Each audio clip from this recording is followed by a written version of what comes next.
தேவன் தாமே நம் அனைவரோடு கூட இருந்து ஆசீர்வதிப்பாராக. நாம் தொடர்ச்சியாக இயேசு கிறிஸ்துவின் அந்த சரித்திரத்தை குறித்து நாம் ஆராய்ந்து பார்த்து கொண்டிருக்கிறோம். அதன் மூலியமாக பரிசுத்தாவியானவர் பேசி கொண்டிருக்கிறார். இன்றைக்கும் அந்த வனாந்தரத்திலே இயேசு என்ற ஒரு தலைப்பின் கீழே நாம் தொடர்ச்சியாக பார்ப்போம்.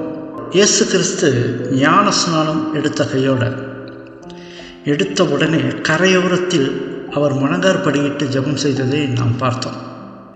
அவர் அந்த ஜெபத்தை செய்யும் பொழுது சத்தம் போட்டு பேசவில்லை. அவர் அமைதியோடு ஜெபம் பண்ணார். நாம் ஜெபம் பண்ணும்போது ஒரு அதிகாரத்தோடோ ஒரு உயர்ந்த சத்தத்தோடோ இப்படிப்பட்ட ஒரு ஜெபம் செய்யாமல் அங்கு பரலோக பிதா சிங்காசனத்திலே இருக்கும் பொழுது அங்கு அவரை சுற்றி தேவதூதர்கள் எல்லாம் மிகுந்த ஒரு மரியாதையோடு அவரை வணங்கி கொண்டிருக்கிறார்கள்.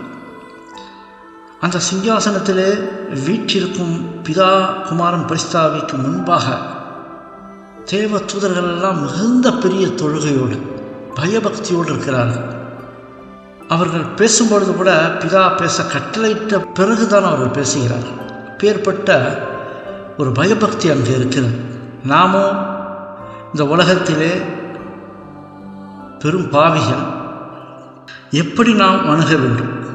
நம்முடைய ஜெபத்தை மிகவும்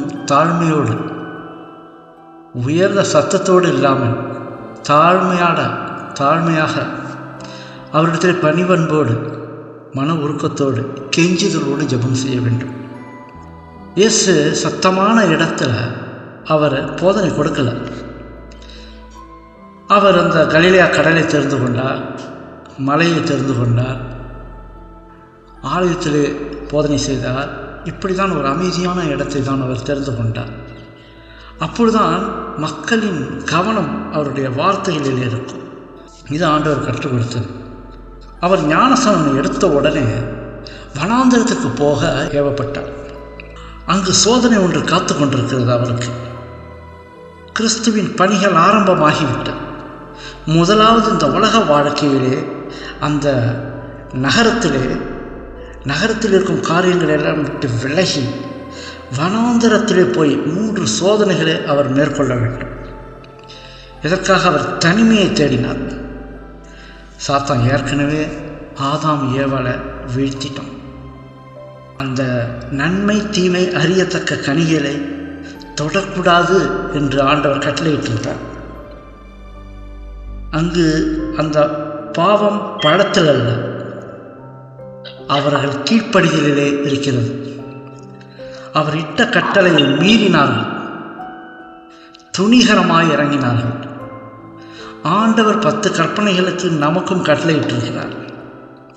அங்கு எப்படி ஆதாம் ஏவாளுக்கு கனிகளை தொடவும் புசிக்கவும் கூடாது என்று ஆண்டவர் சொல்லியிருந்தாரோ, அதே போல இன்றைக்கு இந்த 10 கட்டளைகளிலே பாவம் செய்யக்கூடாது என்ற ஒரு கட்டளைகளை நாம் கொடுத்திருக்கிறார். அங்கு ஏவாள் துணிகரமாக அந்த கனியை பறித்து புசித்து பாவம் செய்தது போல இன்றைக்கும் அந்த 10 கற்பனைகளை நாம் துணிகரமாக மீறி நடக்கும்போது நாம் பாவம் செய்கிறோம். அந்த துணிகரமான பாவங்களை நாம் விட்டு விலக வேண்டும் என்று ஆண்டவர் கட்டளையிட்டிருக்கிறார். சாத்தான் ஏற்கனவே அந்த ஆதாம் ஏவாளை வீழ்த்து விட்டான். அவன் இந்த உலகத்தில் வேதாகம் சொல்வது போல இந்த உலகத்தின் அதிபதி என்று சொல்லுகிறான். உலகம் உண்டானது முதல் எத்தனை பேர் அவன் பக்கம் இழுத்து கொண்டான் என்பதை நமக்கு தெரியும். நோவா காலத்தில் 8 பேர் மாத்திரம் ஆண்டவர் பார்வைக்கு பரிசுத்தவான்களாக இருந்தார்கள். மற்ற உலகத்தார் அனைவரும் அங்கு ஜலப்பிரளயத்தினாலே அழிக்கப்பட்டார்கள். அவருடைய சிங்காசனம் வரைக்கும் எட்டுனுச்சு அந்த பாவங்கள். அப்பேற்பட்ட கொடிய பாவங்கள் இருந்தது.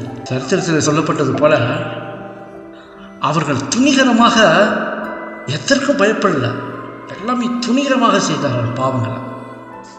அப்பேற்பட்ட ஒரு பயங்கரமான பாவங்கள் செய்து கொண்டிருந்தார்கள்.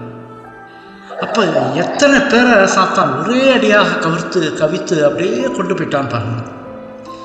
தேவன் ஆதாம் ஏவாள் இடத்துல நீ புசிக்கும் நாளிலே சாகவே சாவா என்று கட்டளையிட்டார்.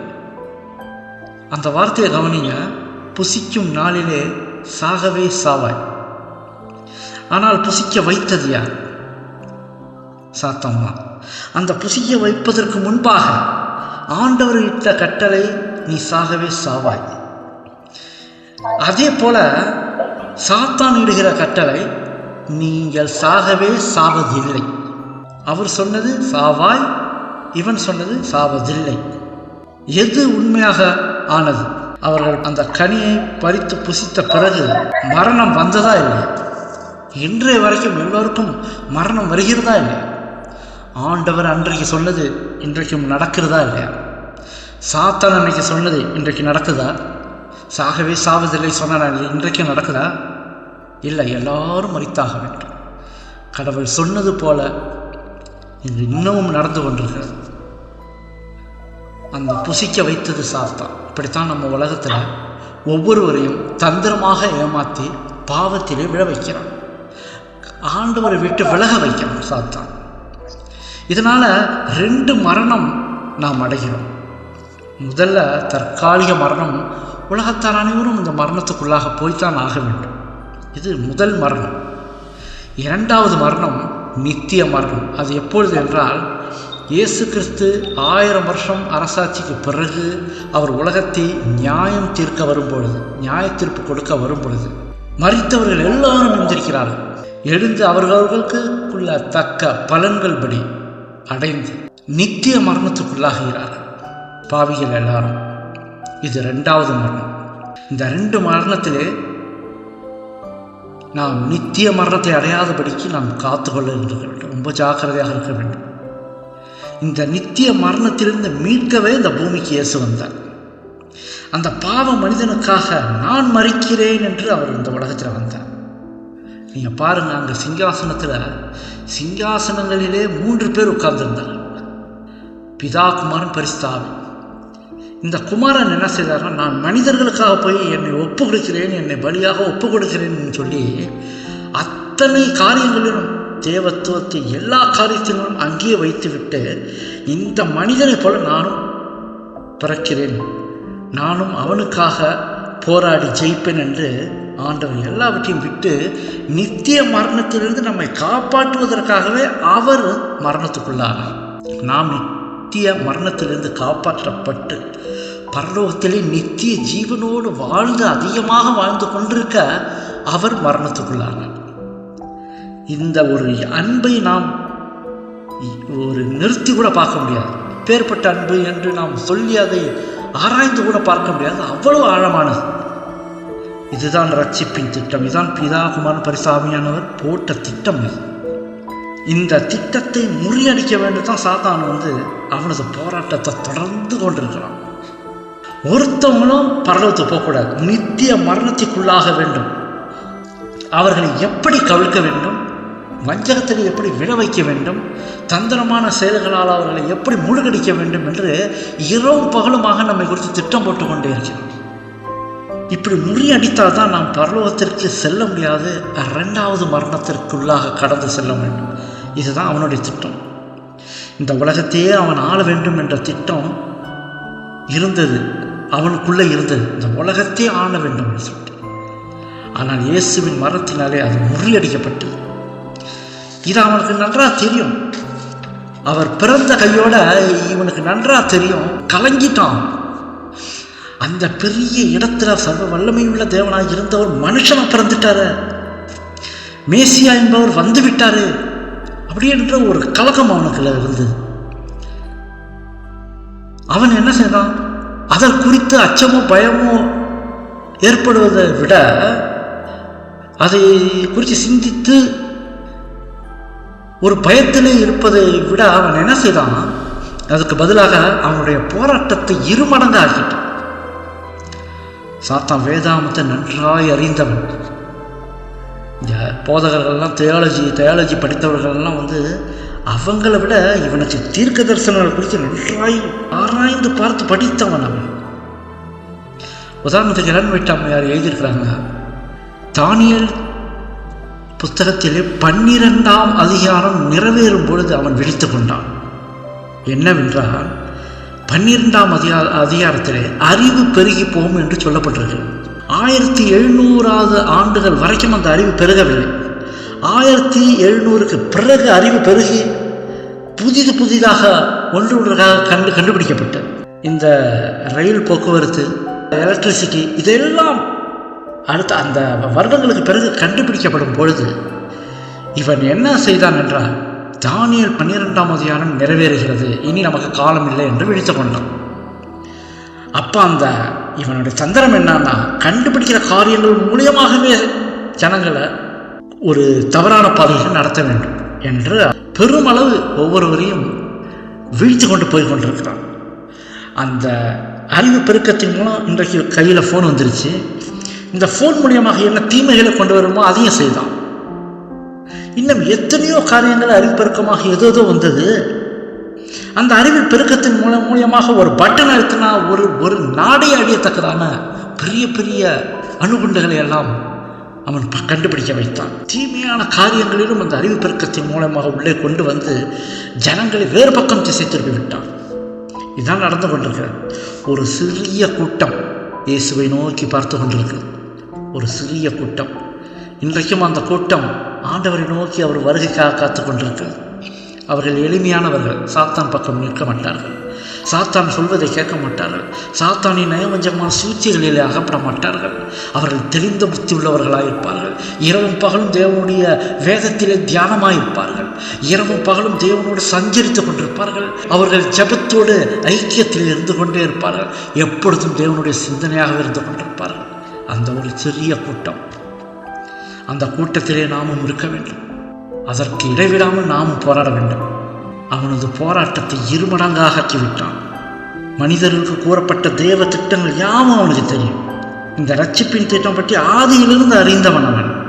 அதனால தான் அவன் சந்ததியாக ஆதாமிலிருந்து சந்ததியாக மக்களை தேவனிடத்திலிருந்து பிரித்து கொண்டே வந்து கொண்டிருந்தான்.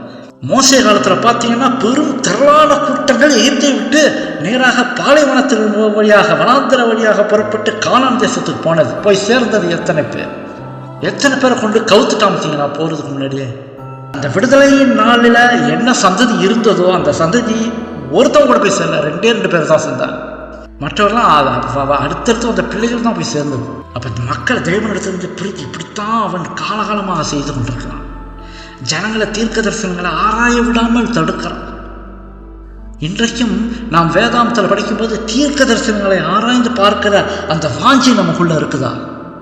தானியேல் தீர்க்க தரிசனத்தில் என்ன சொல்லுது, நான் கற்றுக்கொள்ள வேண்டும், அதை நான் தியானிக்க வேண்டும் என்ற ஒரு வாஞ்சி நம்ம இடத்துல இருக்கிறதா? இல்லாவிட்டால் சும்மா அப்படி சாதாரணமாக படித்து கொண்டு போய்விடுகிறோமா? வெளிப்படுத்தின விசேஷத்திலே 4 குதிரையுடைய நிறங்களை எல்லாம் சொல்லி இருக்கிறது. அது ஏன் அந்த நிறங்களை ஆண்டவர் குறிப்பிடுகிறார்? அது எந்த காலகட்டம்? அப்படியே கடந்து போவோம் என்றால் 666 முத்திரை யாரை குறிக்கிறது என்பதை நாம் தியானித்து பார்க்கிறோமா? இன்னும் எத்தனையோ தீர்க்க தரிசனங்களை நம்முடைய தேவன் நமக்காக கொடுத்து எழுதி வைத்திருக்கிறார். அது நாம் அறிந்து கொள்ள வேண்டும், நாம் ஆராய்ந்து பார்க்க வேண்டும் என்று தான் அவர் அன்றைக்கு எழுதி வைத்திருக்கிறார். இன்றைக்கு அதை நாம் ஆராய்ந்து பார்க்கிறோமா? ஆண்டவர் எதிர்பார்க்கிறது. அதை ஆராய்ந்து பார்த்து இல்லாவிட்டால் நமக்கு விடியற் காட்சி வெளிச்சம் இல்லை. தீர்க்க தரிசனம் ஆராய்ந்து பார்க்காவிட்டால் என்ன நடக்கிறது, என்ன நடக்கப் போகிறது என்பதை கூட தெரியாமல் போய்விடும். மத்திய 24ஆம் அதிகாரத்தில் அப்படியே ஓடி கடந்து கொண்டிருக்கிறது. இதை ஆராய்ந்து பார்க்கும்போது நாம் விழித்துக்கொள்வோம். ஐயோ, காலம் இப்படி இருக்கிறதா, ஜாக்கிரதையாக இருக்க வேண்டும் என்ற ஒரு எச்சரிப்பு சத்தத்தை நாம் புரிந்து கொள்ள முடியும். இப்படிதான் ஜனங்களை தீர்க்க தரிசனங்களை ஆராய விடாமல் தடுத்து இதனால உலக ரட்சகர் அந்த மேசியாவாக உலகத்தில் பிறக்கும் பொழுது கூட அநேகருக்கு தெரியாமலே போய்விட்டது உலக மீட்பர் பிறந்திருக்கிறார் என்று. அநேக யூதர்கள் அவரை வெறுத்ததன் காரணமே இதுதான். அவர்கள் தீர்க்க தரிசனம் ஆராயாமல் போய்விட்டார். இயேசு பெத்லகேமில் பிறந்ததிலிருந்து சாத்தான் அவர் மீது ஒரு கண் வைத்து கொண்டே இருந்தான். அவர் பிறக்கும் போதே அவரை தீர்த்து கட்ட விட வேண்டும் என்று அவன் ஏவினான் ஏரோதை. அப்ப எப்படி அந்த குழந்தைகளை கொலை செய்ய வேண்டும், அந்த குழந்தைகளோடு இவரும் மறித்து விடுவார் என்ற ஒரு திட்டம் அவன் போடப்பட்டிருந்தால் அப்ப அவனுக்கு நிச்சயமாக தெரியுமா இல்லையா மேசியா பிறந்து விட்டார் என்பது, மேசியா வந்து விட்டார் உலகத்திலே என்பது அவனுக்கு நிச்சயமாக தெரிந்துதான் அவ்வளவு பெரிய திட்டத்தை அவன் செய்தான். அவரை கொல்ல வேண்டும் என்று பல திட்டங்கள் தீட்டினான். ஆனால் அந்த திட்டங்கள் அவனுக்கு தோல்வியாகவே முடிந்தது. ஏனென்றால் பிதாவின் வல்லமையான கரம் தன் நேசகுமாரனை பாதுகாத்தது. அதனால தான் ஞானஸ்நானம் எடுக்கும்போது ஆண்டவர் பரலோகத்திலிருந்து பிதா அங்கிருந்து ஒரு வார்த்தையை கூறினார், இவர் என்னுடைய நேசகுமாரன், இவரில் பிரியமாயிருக்கிறேன். பரலோகத்தில் இயேசு இருந்த இடத்துல எந்த இடத்துல இருந்தார் என்பது சாத்தானுக்கு நன்றாக தெரியும். சர்வ வல்லமையுள்ள தேவன் மோசே இடத்துல சொன்னது யார் தெரியுதுல? பார்த்தீங்கன்னா அந்த வார்த்தையை இயேசு கிறிஸ்து சொன்ன வார்த்தை. அவர் தன்னை குறித்து சொல்கிறார். அப்பேற்பட்ட ஒரு இடத்துல பிதா எப்படி இருக்கிறாரோ அதே போலதான் இயேசு கிறிஸ்து, அதே போலதான் பரிசுத்தாவியார். இந்த மூவரும் தேவனாக இருக்கிறார்கள். அதை பக்கத்திலே இருந்து பார்த்தவன் இவன் சாத்தான்.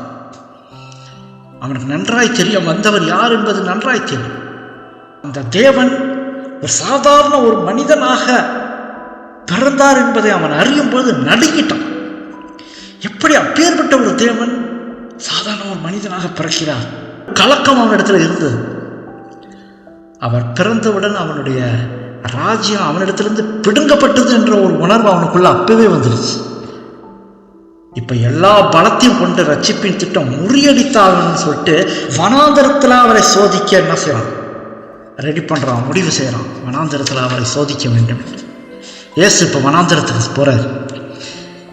இங்கு ஒரு பெரிய பாடம் இருக்கிறது. எதற்காக வனாந்தரத்துக்கு போறார்? சோதிக்கப்படுவது, சோதனைகளுக்கு வெற்றி கொள்ள.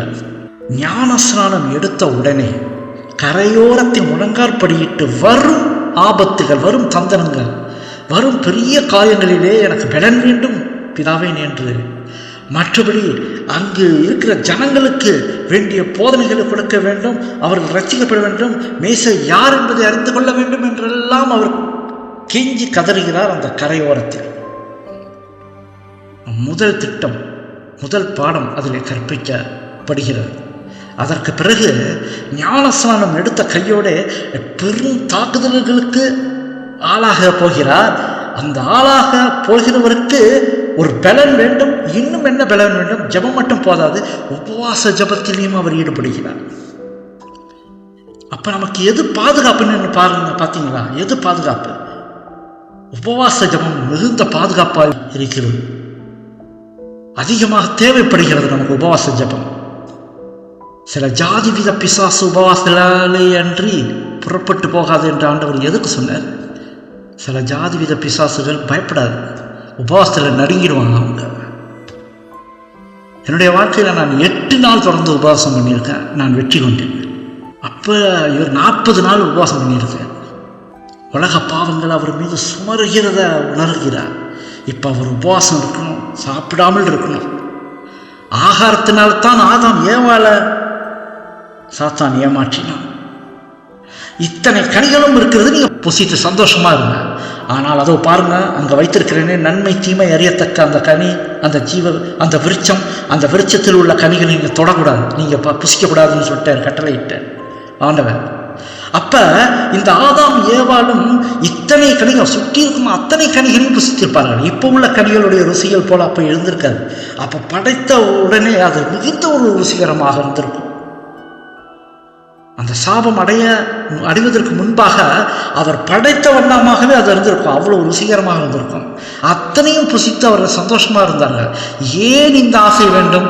இந்த மரத்திலே உள்ள கனி எப்படி இருக்குதோ அப்படி என்ற எண்ணம் ஏன் அவர்களுக்குள் வந்தது? ஏன் ஏவாளுக்குள் வந்தது? ஆகாரம், அதை சாப்பிடணும் ஒரு ஆசை, இச்சை. இதே ஒரு காரியத்தை தான், அதே ஏமாற்றத்தை இயேசுவிடம் காண்பிக்க செய்தான். எப்படி?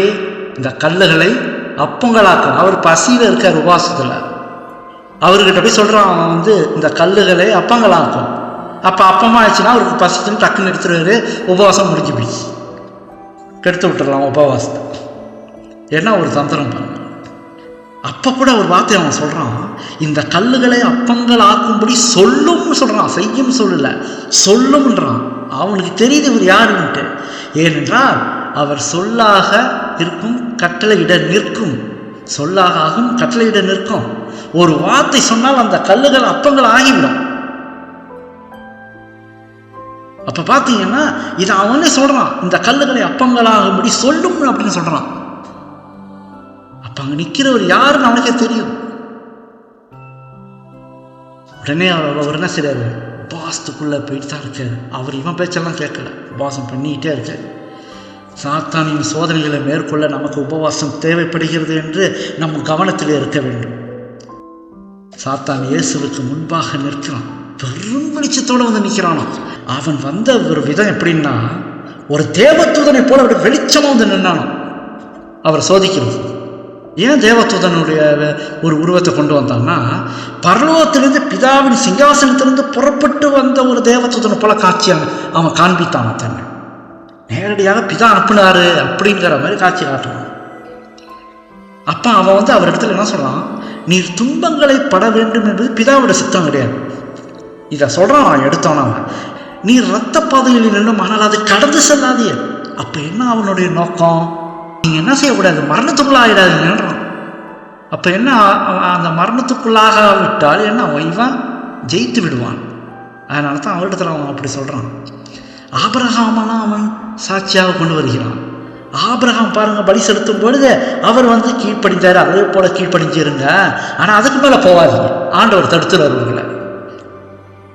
அதே போல தான் நீர் உபவாசம் பண்ணி வருத்தி கொண்டு மரித்து போக வேண்டாம்னு சொல்லிட்டு தான் பிதா என்னை வந்து உங்கள் இடத்துல அனுப்புனார் சொல்லிட்டு இவன் அங்கே அறிக்கையிடுறான். அங்கே சொல்கிறானோ இயேசு கிறிஸ்துக்கிட்ட.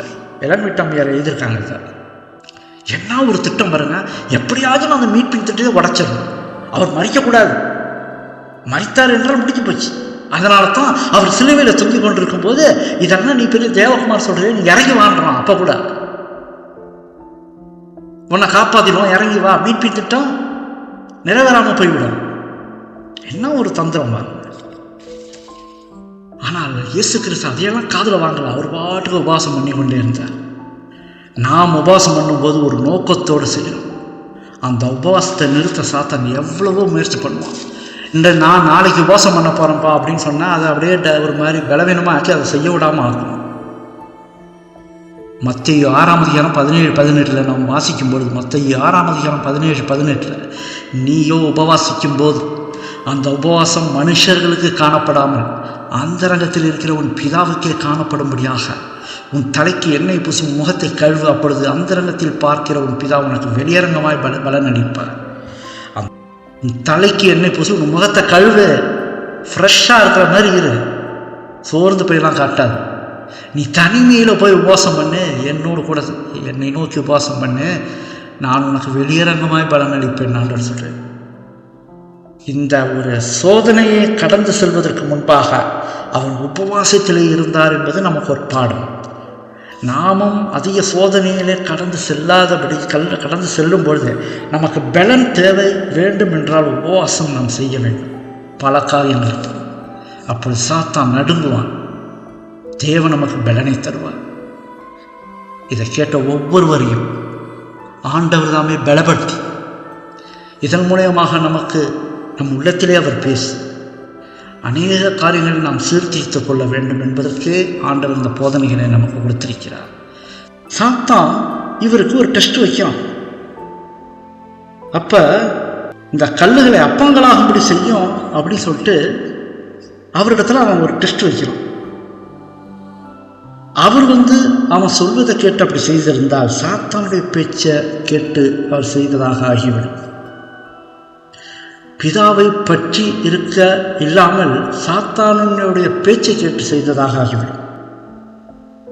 சாத்தான் பரத்திலிருந்து ஒரு தேவதூதனை போல, மகத்தான ஒளியுள்ள ஒரு தேவதூதன் போல அவன் நின்று காட்சி கொடுத்தான் இயேசு கிறிஸ்துக்கு முன்பாக. அப்ப இயேசு கிறிஸ்து அவனை பார்க்கும் பொழுது பிதாவிடத்திலிருந்து வந்தவனை போல அவன் காட்சி கொடுக்கிறான். அப்படின்னு தன்னை காட்டிக் கொள்கிறான் இயேசு கிட்ட. அங்கிருந்து என்னமோ உத்தரவு வாங்கி கொண்டு வந்தது போல குமாரனை சந்திக்க பிதா ஒரு தேவதூதனை அனுப்பினார் என்று அதை நம்ப வைக்க முடியாத அவன் அப்படி நிற்கிறான். ஆனா அவன் ஒரு வார்த்தையை சொல்றான் பாருங்க. இந்த காட்சியை நம்ம பார்க்கும் பொழுது அவன் சொன்ன முதல் வார்த்தை, நீர் தேவகுமாரனை ஆனால் இந்த கல்லுகளை அப்பங்களாகும்படி சொல்லும் அப்படின்னு சொல்றான். இங்க செய்யும் சொல்ல சொல்லும் அப்படின்றான். ஏனென்றால் அவரால் முடியும், அவர் சொல்லாக கட்டளையிட நிற்கும், அவர் வார்த்தைகளால் தான் உலகத்தை படைத்தார். அதைத்தான் இங்கேயும் சொல்றான், இந்த கல்லுகளை அப்பங்களாகும்படி சொல்லும் அப்படின்றான். இந்த இடத்துல இந்த பெரும் எதிரியான சாத்தான் கடும் பசியால் சோர்வுற்று கிடக்கிற அந்த அவதிப்படுகிற அந்த இயேசுவை தமது அற்புத சக்தியை தமக்கு சாதகமாக்கி செயல்படுத்த பிதாவின் தனிப்பட்ட கவனிப்பிலிருந்து விலகு செய்ய அவர் அப்படியே சோதிக்கிறான். இந்த கல்லுகள் அப்பங்களாம் அப்படி சொல்லுவோம் அப்படின்ட்டு. இயேசு கிறிஸ்துவை கவனிச்சிங்கன்னா மற்றவர்களுக்கு தான் அவர் நன்மைகளை செய்து கொண்டிருக்கிறார், தனக்கு எதுவும் செய்து கொள்ளவில்லை. மற்றவர்கள் என்ன தேவைப்படுது? சுகமில்லாத ஒரு ஸ்திரீ வந்தால் அவளை சுகப்படுத்தி அனுப்பினார். பசியோடு 5000 பேர் இருந்தார்கள், அவர்களுக்கெல்லாம் ஆகாரம் கொடுத்து அனுப்பினார். இப்படி மற்றவர்களுக்காகத்தான் அவர் நன்மைகளை செய்தார். அந்த வசனம் கூட மத்திய 8ஆம் அதிகாரம் 20ஆம் வசனத்தை கூட அதற்கு இயேசு, நரிகளுக்கும் குழிகளுக்கு ஆகாயத்து பறவைகளுக்கு கூடுகளும் உண்டு, மனுஷகுமாரனுக்கும் தலை சாய்க்க இடமில்லை என்றார். உங்களுக்கு எல்லாத்துக்கும் பறவைகளுக்கு கூட எல்லாமே இருக்குது, ஆனால் எனக்கு ஒரு தலை சாய்க்க இடம் கிடையாதுன்றேன். இங்கு இயேசு துன்பம், தாழ்மை, பசி, அவமானம் எல்லாவற்றையும் ஏற்றுக்கொண்டு அவன் சொன்னான் பார்த்தீங்களா, சாத்தான் இந்த கல்லுகளை அப்பங்களாக இப்படி செய்யும் அப்படின்னு சொல்கிறான் பார்த்தீங்களா, அந்த ஒரு வார்த்தை அவன் யார் என்பதை காட்டி கொடுத்துருச்சு. இவன் பரலோகத்திலிருந்து ஒரு தேவதூதன் போல வந்து காட்சி அளிக்கிறான். இவன் சொன்ன வார்த்தையிலேயே இவன் யார் என்பதை அவர் அறிந்து கொண்டார். ஒரு உண்மையான தேவதூதன் பிதாவிடத்தில் வந்தா, நீர் தேவகுமாரனே ஆனால் என்ற ஒரு கேள்வியை வைக்க மாட்டான். ஏன்னா அவனுக்கு தெரியும், இந்த இடத்துல நீர் தேவகுமாரனே ஆனால் என்று அவன் சொல்லும் பொழுது சந்தேகத்தோடு அவர் தேவகுமாரனா இல்லையான்ற ஒரு காரியத்தை வைக்கும் பொழுது அவர் கண்டுபிடிச்சிட்டாரு இவன் யாரு அப்படின்ட்டு. அப்ப அங்க இயேசு கிறிஸ்து வந்து இந்த அப்பங்களாகும்படி செய்யும் அப்படின்னு அவன் சொல்லும் போது அவனுக்கு தகுந்த ஒரு பதில் ஆண்டவர் அங்க கொடுக்கிறேன். மனுஷன் அப்பத்தினாலே மாத்திரமல்ல கர்த்தருடைய வாயிலிருந்து புறப்படுகிற ஒவ்வொரு வார்த்தையினாலும் பிழைப்பான் என்று எழுதியிருக்கிறதே அப்படின்னு முதலில் ஆண்டவர் அங்க அவனுக்கு பதில் கொடுக்கிறார். அப்ப எழுதி இருக்கிறதே அப்படின்னு ஒரு வார்த்தையை சொன்னார் பார்த்தீங்களா, அது எங்கே எழுதி இருக்கிறது? இவர் வந்து பழைய ஏற்பாட்டை சுட்டி காட்டுறார். வேத வசனத்துல இப்படி எழுதி இருக்கிறதே என்று பழைய ஏற்பாட்டில் ஒரு வசனத்தை சுட்டி காட்டுறார். அந்த வார்த்தை எங்க இருக்குது? உபாகமம் 8ஆம் அதிகாரம் 3ஆம் வசனத்தில் இருக்குது. இந்த வசனத்தை தான் இந்த சாத்தாண்டத்தில் அவர் சொல்றார். உபாகமம் 8ஆம் அதிகாரம் 3ஆம் வசனத்தில், அவர் உன்னை சிறுமைப்படுத்தி உன்னை பசியினால் வருத்தி மனுஷன் அப்பத்தினால் மாத்திரமல்ல கர்த்தருடைய வாயிலிருந்து புறப்படுகிற ஒவ்வொரு வார்த்தையிலும் பிழைப்பான். இந்த வசனத்தை இங்கு சாத்தாண்டத்தில் அவர் சொல்றார். அங்கு மோசே இடத்துல இயேசு கிறிஸ்து தான் பேசினார். அந்த இயேசு கிறிஸ்து பேசின அதே வார்த்தையை இங்கு உலகத்திலே மனுஷனாக அதே வார்த்தையை சாத்தாண்டத்தில் சொல்றார். மனுஷன் அப்பத்தினாலே மாத்திரமல்ல கர்த்தருடைய வாயிலிருந்து புறப்படுகிற ஒவ்வொரு வார்த்தையினாலும் பிழைப்பான். அந்த வார்த்தை அந்த உலகத்தில் மனிதனாக சாத்தானுக்கு அவர் பதில் அளிக்கிறார். ரொம்ப ஆச்சரியமான ஒரு சாதாரணமாக நம்ம படிச்சுட்டு போகும்போது அது சாதாரணமாக இருக்கும். ஆராய்ந்து பார்க்கும்போது பல ரகசியங்கள் அது உள்ளே இருக்கிறது. வானத்திலிருந்து கீழே விழத்தள்ளப்பட்ட அந்த தூதனை வார்த்தையினால ஜெயித்த ஒரே வார்த்தை. யோசிப்பு கூட பாருங்க, பெரிய சோதனையில் அகப்பட்ட போது அந்த போத்திபார் மனைவி அவனை அழைக்கும் போது அவனும் ஒரு வார்த்தையினாலே அந்த சாத்தானை விரட்டினான். ஆதியாகமம் 39ஆம் அதிகாரம் 9ஆம் வசனத்தில், இப்படி இருக்க நான் இத்தனை பெரிய பொல்லாங்குக்கு உடன்பட்டு தேவனுக்கு விரோதமாய் பாவம் செய்வது எப்படி? ஆண்டவரை முன்வைத்து தேவனுக்கு விரோதமாக பாவம் செய்வது எப்படி என்ற ஒரு வார்த்தையை அங்கு சாத்தானால் ஏவப்படுகிற அந்த பெண்மணிக்கு டைரக்டாக சொல்றான். தேவனுக்கு விரோதமான எப்படி பாவம் செய்யறது சொல்லிட்டு ஏவப்படுகிற அந்த பெண் சாத்தான் அதை டைரக்டா சாத்தான்ட்டே பேசுறாங்க. நம்ம கூட மனதில் வந்து தீமையான யோசனைகள், பாவங்கள் தூண்டுகிற அந்த சில அநேக காரியங்கள் மனதில் வரும் பொழுது மனதிற்குள்ளே அவனோடு நாம் எதிர்த்து நிற்க வேண்டும். அவன் பல சிந்தனைகளை நம்மிடத்தில் ஏவும் பொழுது, உன்னை இயேசு கிறிஸ்து நாமத்தினாலே என் சிந்தனையிலிருந்து வெளியே போக கட்டளையிடுகிறேன் என்று நாமும் கட்டளையிட்டு அவனை விரட்ட வேண்டும். இயேசு சாத்தாண்டத்தில் தன் வல்லமையை காட்ட வேண்டிய அவசியம் இல்லை. அவனிடத்தில் எந்த வாக்குவாதமும் அவர் செய்யல. ஒரே வார்த்தை தான் அவன் வாய் மூடப்பட்டது. முதல் சோதனை கடந்து போதும். அவரை எப்படியாவது தோற்கடிக்கணும்னு சொல்லிட்டு இப்போ தனது வல்லமையானால அவரை எருசலேம் தேவாலயத்தின் உப்பரிகையின் மேலே கொண்டு போனான். உப்பரிக்கைன்னா ஆலயத்துக்கு மேலே ஒரு கோபுரம் மாதிரி இருக்கும் சின்னதாக, அந்த கோபுரத்தில் போய் உட்காரச்சிட்டான். ஏதோ அவனுடைய வல்லமையினால் அவர் அங்கே கொண்டு போயிட்டான். அங்கேயும் அதே வார்த்தை இயேசுவிடத்தில் கூறுறான். என்ன சொல்கிறான்? மத்திய 4ஆம் அதிகாரம் 6ஆம் வசனத்தில், நீர் தேவனுடைய குமாரனே ஆனால். திரும்பவும் அதே சொல்கிறான், நீர் தேவன். அப்போ சேலஞ்ச் பண்ணுறான், செஞ்சு காட்டு, ஒரு அற்புதத்தை காட்டும், எப்படியாகினும் அவரை விழ வைத்து விட வேண்டும். இவன் பேச்சை கேட்டு அவர் செய்ய வேண்டும் என்றே அவன் வாதாடும்.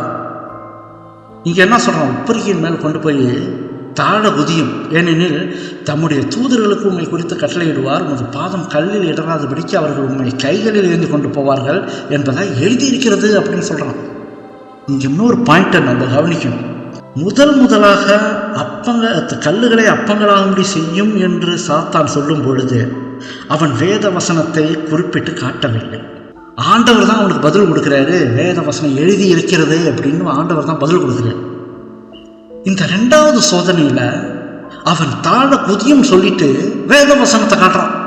இவனே வேத வசனத்தை காட்டுறான். உமது பாதம் கல்லில் இடராதபடிக்கு அவர்கள் உண்மை கைகளில் ஏந்து கொண்டு போவார்கள் என்று எழுதியிருக்கிறதுன்னு சொல்லிட்டு இவர் இப்போ 2வது இவன் சொல்கிறான். இப்பேற்பட்ட ஒரு பயங்கர தந்திரத்தை பாருங்க, சாத்தானுடைய தந்திரம்.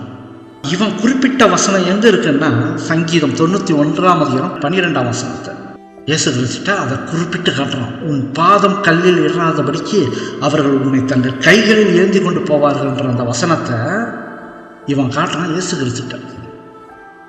சரி, இங்கே முக்கியமான பாயிண்ட் என்னன்னா, அவர் குதித்திருந்தார் என்றால், அவன் சொல்ல கேட்டு குதித்திருந்தார் என்ன ஆயிருக்கும்னு யோசனை பண்ணுங்க. அவர் குதித்திருந்தார் என்றால் என்ன ஒரு தூண்டுதல்? தற்கொலை. கீழே தற்கொலைக்கு தூண்டுற அளவுக்கு அவன் செய்திருக்கான். அவனுடைய தந்திரத்தை பார்த்தீங்களா எப்படி இருக்குன்ட்டு? அதான சாத்தானுடைய தந்திரம். இந்த வசனத்தை காட்டிட்டு நீ குதிங்கன்றான். 2 கொரிந்தியர் 11ஆம் அதிகாரம் 3ஆம் வசனத்தில், ஆகிலும் சர்ப்பமானது தன்னுடைய தந்திரத்தினாலே ஏவாளை வஞ்சித்தது போல. சர்ப்பம் வஞ்சிக்கல, சர்ப்பத்தின் உள்ளே இருக்கும் சாத்தான் தந்திரமாக செயல்படுகிறான். எபேசியர் 6ஆம் அதிகாரம் 11ஆம் வசனத்தில், நீங்கள் பிசாசின் தந்திரங்களோடு எதிர்த்து நிற்க திராணி உள்ளவர்களாகும்படி, பிசாசனுடைய தந்திரங்களோடு எதிர்த்து நிற்க அப்படின்னு என்று ஆண்டவர் சொல்றார். எதிர்த்து நிற்கணும் அப்படின்ற அவன் வகையாக தந்திரமாக பயங்கர யோசனைகளை கூறுகிறான். வேத வசனத்தின் மூலியமாகவே காட்டுறான், இப்படி செய்யணும். ஆனால் அதில் ஒரு வஞ்சகம் இருக்கிறது. தாழ குதியும் என்று சொல்லும் பொழுது அது தற்கொலைக்கு தூண்டப்படுகிற ஒரு வார்த்தையாக இருந்தது. அதை எப்படி சொல்றான்? நீ குதிச்சுனா தேவத்துள்ள உன்னை காப்பாற்றுவாங்கன்றான். இப்பேற்பட்ட ஒரு வஞ்சனையான ஒரு காரியம் தான். இப்படித்தான் நம்மளை அவன் கவர்த்து கொண்டிருக்கிறான். எந்த விதத்தில் எப்படி தாக்குவான் என்பது நமக்கு தெரியாது. அவனுடைய தந்திரங்கள் பயங்கரமாக இருக்கும். அதனால தான் இயேசுவோடு கைப்பற்றி பிடித்து கொண்டிருக்கும் போது அந்த தந்திரத்திலிருந்து தப்பித்து கொள்ளலாம். அவன் தாக்கும்போது தேவ தூதர்களை நமக்கு அனுப்புவார். பரிசுத்த ஆவியானவர் மூலம் அவர் பேசுவார். அவரோடு பற்றி கொண்டிருந்தால் அவன் தந்திரத்திலிருந்து நாம் தப்பித்து கொள்ளலாம். நீர் தேவகுமாரனே ஆனால் என்ன ஒரு பெரிய வஞ்சகம்.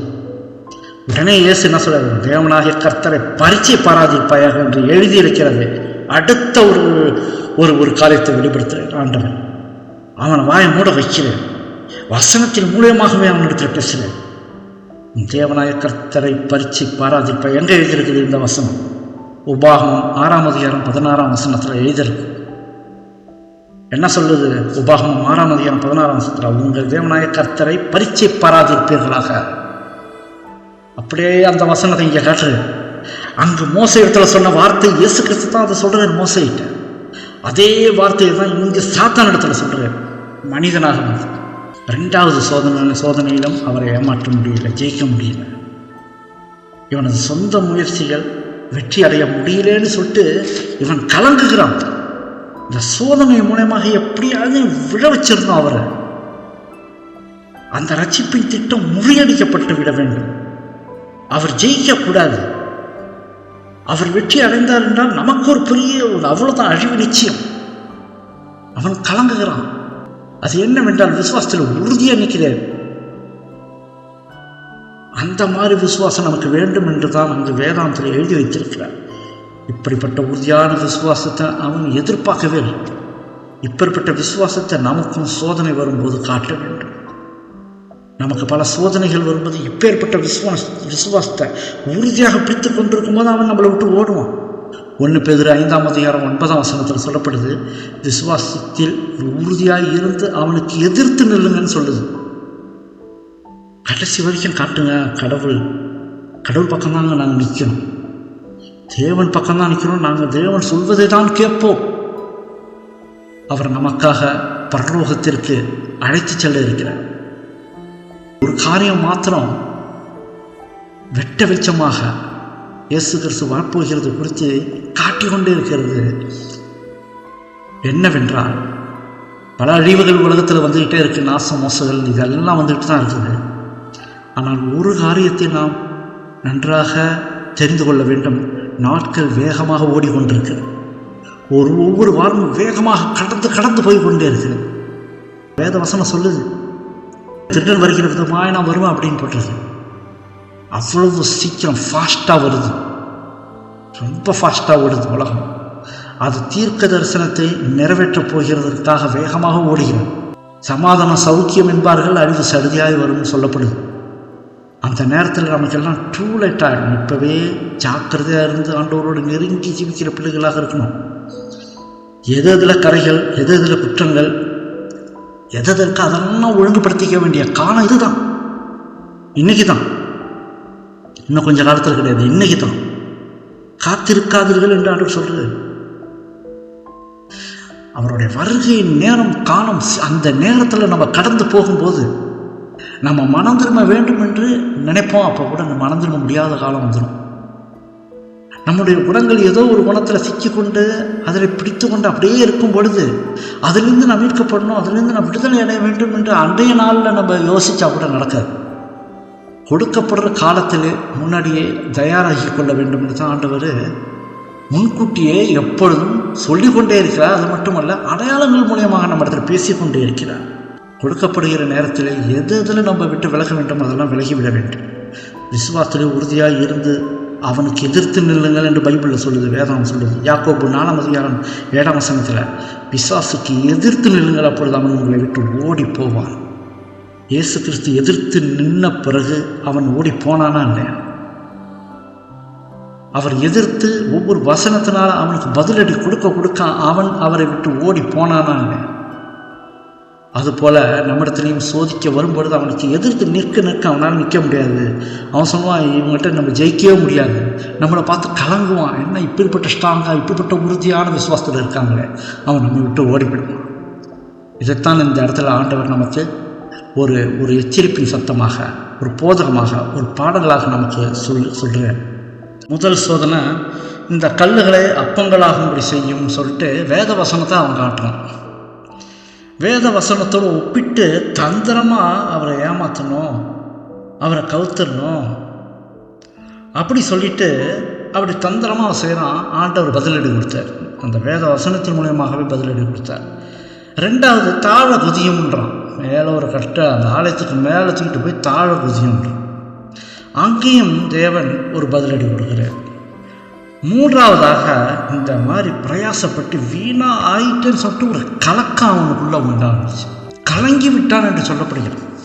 ஏன்னா 2துலேயும் அவருடைய விசுவாசம் இப்படி உறுதியாக இருக்குது. எப்படியாவது ஜெயித்து விடலாம்னு சொல்லிட்டு நம்ம நம்பிக்கையோடு அவன் நம்பிக்கை கொண்டிருந்தான். ஆனால் இவ்வளோ பெரிய உறுதியான விசுவாசத்தோடு அவர் பதில் கொடுக்குறாரு. என்ன செய்யறது? கலக்கம் அடைந்தான். இப்படி ஆணித்தரமாக உறுதியாக இருப்பார்னு சொல்லிட்டு அவன் எதிர்பார்க்கவே இல்லை. ஆதாமை ஈஸியாக சுலபமாக மீறுதலான ஒரு பாவத்துக்குள்ளாக கொண்டு போயிட்டான், ஏவாளையும் ஆதாமையும். ஆனால் இங்கே அந்த இயேசு கிறிஸ்து மனிதனாக நிற்கிறார். இவரை ஏமாத்திடலான்னு சொல்லிட்டு அவன் தன்னுடைய மனதிலே அவன் நினைத்து கொண்டான். இப்போ அவன் ஒரு படி மேலே போகிறான். அதாவது கடைசி பிரயாசம், 3வது சோதனை. இதில் ஜெயித்து விட வேண்டும் அப்படி சொல்லிட்டு ஒரு தீர்மானம் எடுக்கிறான், முடிவு செய்யணும். முதல் 2 சோதனையில் தன்னுடைய குணம் என்ன, தான் யார் என்பதை அவன் காட்டிக்கொள்ளலை. நம்ம போன தடவை பார்த்தது போல அவருக்கு முன்பாக வரும் பொழுது ஒரு தேவதூதனை போல, பரலோகத்திலிருந்து பிதாவிடமிருந்து அனுப்பப்பட்ட ஒரு தேவதூதன் போல வந்து நின்னான். மகிமையான ஒரு ஒளியின் பிரகாசித்து கொண்டிருந்தது. பிதாவிடத்திலிருந்து வருவது போல தன்னை காட்டி கொண்டான். அவன் பரலோகத்திலிருந்து வந்தவன் போலவே காட்டி கொண்டான். ஆனால் இப்போ 3வது சோதனையில் தன்னுடைய வேஷத்தை கலைக்கிறான். இது 3வது சோதனை. இந்த உலகமே அவன் கையில் இருக்கிறது என்று காண்பிக்கிறான். இயேசுவை உயர்ந்த மலைக்கு கொண்டு போயிட்டான். 2 சோதனையில் அவன் தேவனிடத்தில் வந்தவன் போல காட்டி கொண்டான். 3வது சோதனையில் தான் யார் என்பதை அப்போதான் முதல் முறையாக வெளிப்படுத்துகிறான் இயேசு கிறிஸ்துக்கு. ஆனால் இயேசு கிறிஸ்து முதல் வார்த்தையிலேயே, முதல் சோதனையில் உள்ள வார்த்தையிலேயே அவன் யார் என்பதை கண்டுபிடித்து விட்டார். நீர் தேவகுமாரனே ஆனால் என்ற ஒரு வார்த்தை அவன் கேட்டான், சொன்னான். அப்படி தேவகுமாரனால் இருந்தால் கல்லுகளே அப்பங்களாகும்படி செய்யும் அப்படி சொல்கிறான். 2வது சோதனையிலும் நீர் தேவகுமாரனே ஆனால் அப்படின்றான். அதிலே அவன் யாருன்னு அவர் கண்டுபிடிச்சிட்டேன். ஆனால் இவன் தன்னை யார் என்பது என்று வெளிப்படையாக காண்பிக்கிறான் 3ஆம் சோதனையில். அப்போ அவரை என்ன செய்வான், ஒரு உயர்ந்த மலைக்கு கொண்டு போய் நிறுத்தி ஒரு திரையிலே காண்பது போல உலக ராஜ்யத்தை அத்தனையும் காண்பித்தான் என்று எழுதப்பட்டிருக்கிறது. யோசிச்சு பாருங்க, ஒரு பெரிய மலையில் கொண்டு போய் நிறுத்தினா உலகம் முழுக்க பார்க்க முடியுமா? அங்கு என்ன காட்சி இருக்கிறதோ அதை தான் பார்க்க முடியும். ஆனால் இவன் என்ன செய்யலாம், தன்னுடைய வல்லமைகள்லாம் உபயோகப்படுத்தி உலகத்தில் உள்ள அத்தனை காரியங்களிலும் திரை போல காட்சி அவர் எதற்கு முன்பாக வருகிறது. அவருக்கு முன்பாக காட்சிகளை காட்டுறான். ஒரு தரிசனம் காண்பது போல அங்கே ஒரு பெரிய ஒரு காட்சிகளை காட்டுறான். சூரிய ஒளியிலே மின்னும் பெரிய நகரங்களை காட்டுறான். பளிங்கு கோட்டைகளை காட்டுறான். பெரிய பெரிய அழகான கோட்டைகளை எல்லாம் காட்டுறான். வளமான மலைப்பகுதிகளை காட்டுறான். வயல்வெளிகள், அழகான வயல்வெளிகளை காட்டுறான். நம்ம பார்த்துருக்கு எவ்வளவு அழகழகான மலைகள்லாம் இருக்குது, எவ்வளவு நதிகள், அந்த கடல், அழகான கடற்கரைகள்லாம் இருக்குது இந்த உலகத்தில். மிக அழகான கடற்கரைகள்லாம் இந்த உலகத்தில் இருக்குது. அதையெல்லாம் காட்டுறான். மனிதனால் செய்யப்பட்ட பெரிய பெரிய கோட்டைகளெல்லாம் காட்டுறான். நகரங்கள் எல்லாம் அழகாக மாளிகைகளாக கட்டப்பட்டிருந்த அழகான நகரங்களை எல்லாம் காட்டுறான். இப்படி காட்டிட்டு இந்த எல்லாமே என்னுடையது என்று அவர் இடத்துல போய் சொல்கிறான். இது எல்லாம் என்னுடையது, எனக்கு ஒப்புவிக்கப்பட்டிருக்கு.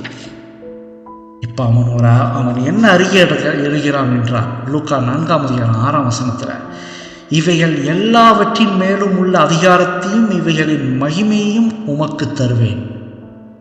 யாருக்கு கொடுக்குறான்னு பாருங்க, கேட்குறான் பாருங்க. அவர் யார், இவன் யார்? இந்த உலக அண்டசராசங்களே இதை மட்டும் படைக்கல, அண்டசராசங்களுள்ள அத்தனையும் படைத்தவர்கிட்ட போய் என்ன கேட்குறாங்க, இவைகள் எல்லாவற்றின் மேலும் உள்ள அதிகாரத்தையும் இவைகளின் மகிமையும் உமக்கு தருவேன். அதாவது எல்லாத்தையும் ஆண்டு கொள்கிற அதிகாரத்தை கொடுக்குறான்னா அந்த பூமியில் உள்ளது. அது மட்டுமல்ல, மகிமையும் உமக்கு தருவேன். இவைகள் எனக்கு ஒப்பு கொடுக்கப்பட்டிருக்கிறதுன்றான். எனக்கு இஷ்டமானவர்களுக்கு இவைகளை கொடுக்கிறேன். இந்த வார்த்தைகளை கவனிங்க, என்னென்ன அடுக்கடுக்காக சொல்கிறான் பாருங்க. தன் முழு வல்லமையும் 3வது சோதனையில் வைக்கிறான். தான் யார் என்பதை காட்டுறான், நேரடியாக வெளிப்படையாக காட்டுறான். இந்த எல்லாத்துக்கும் மேலே எனக்கு அதிகாரம் இருக்குது. அதனால தான் அந்த காட்சிகளை அவருக்கு காட்டுறான். என்னென்ன முன்னாடி கடல், அந்த மலைப்பகுதி, எல்லா காட்சிகளும், அந்த உலகத்தை அத்தனை அழகான காட்சிகள் எல்லாம் காட்டுறான். அந்த மகிமையெல்லாம் உமக்கு தருவேன்றான். ஏன்னா எனக்கு ஒப்பு கொடுக்கப்பட்டிருக்கிறதுன்றான். எனக்கு இஷ்டமானவனுக்கு இவைகளை கொடுக்கிறேன். இந்த வார்த்தையை தாங்க அவன் பரலோகத்தில் மற்ற தூதர்களை இந்த வார்த்தைகளை கொண்டு தான் ஜெயித்தான்.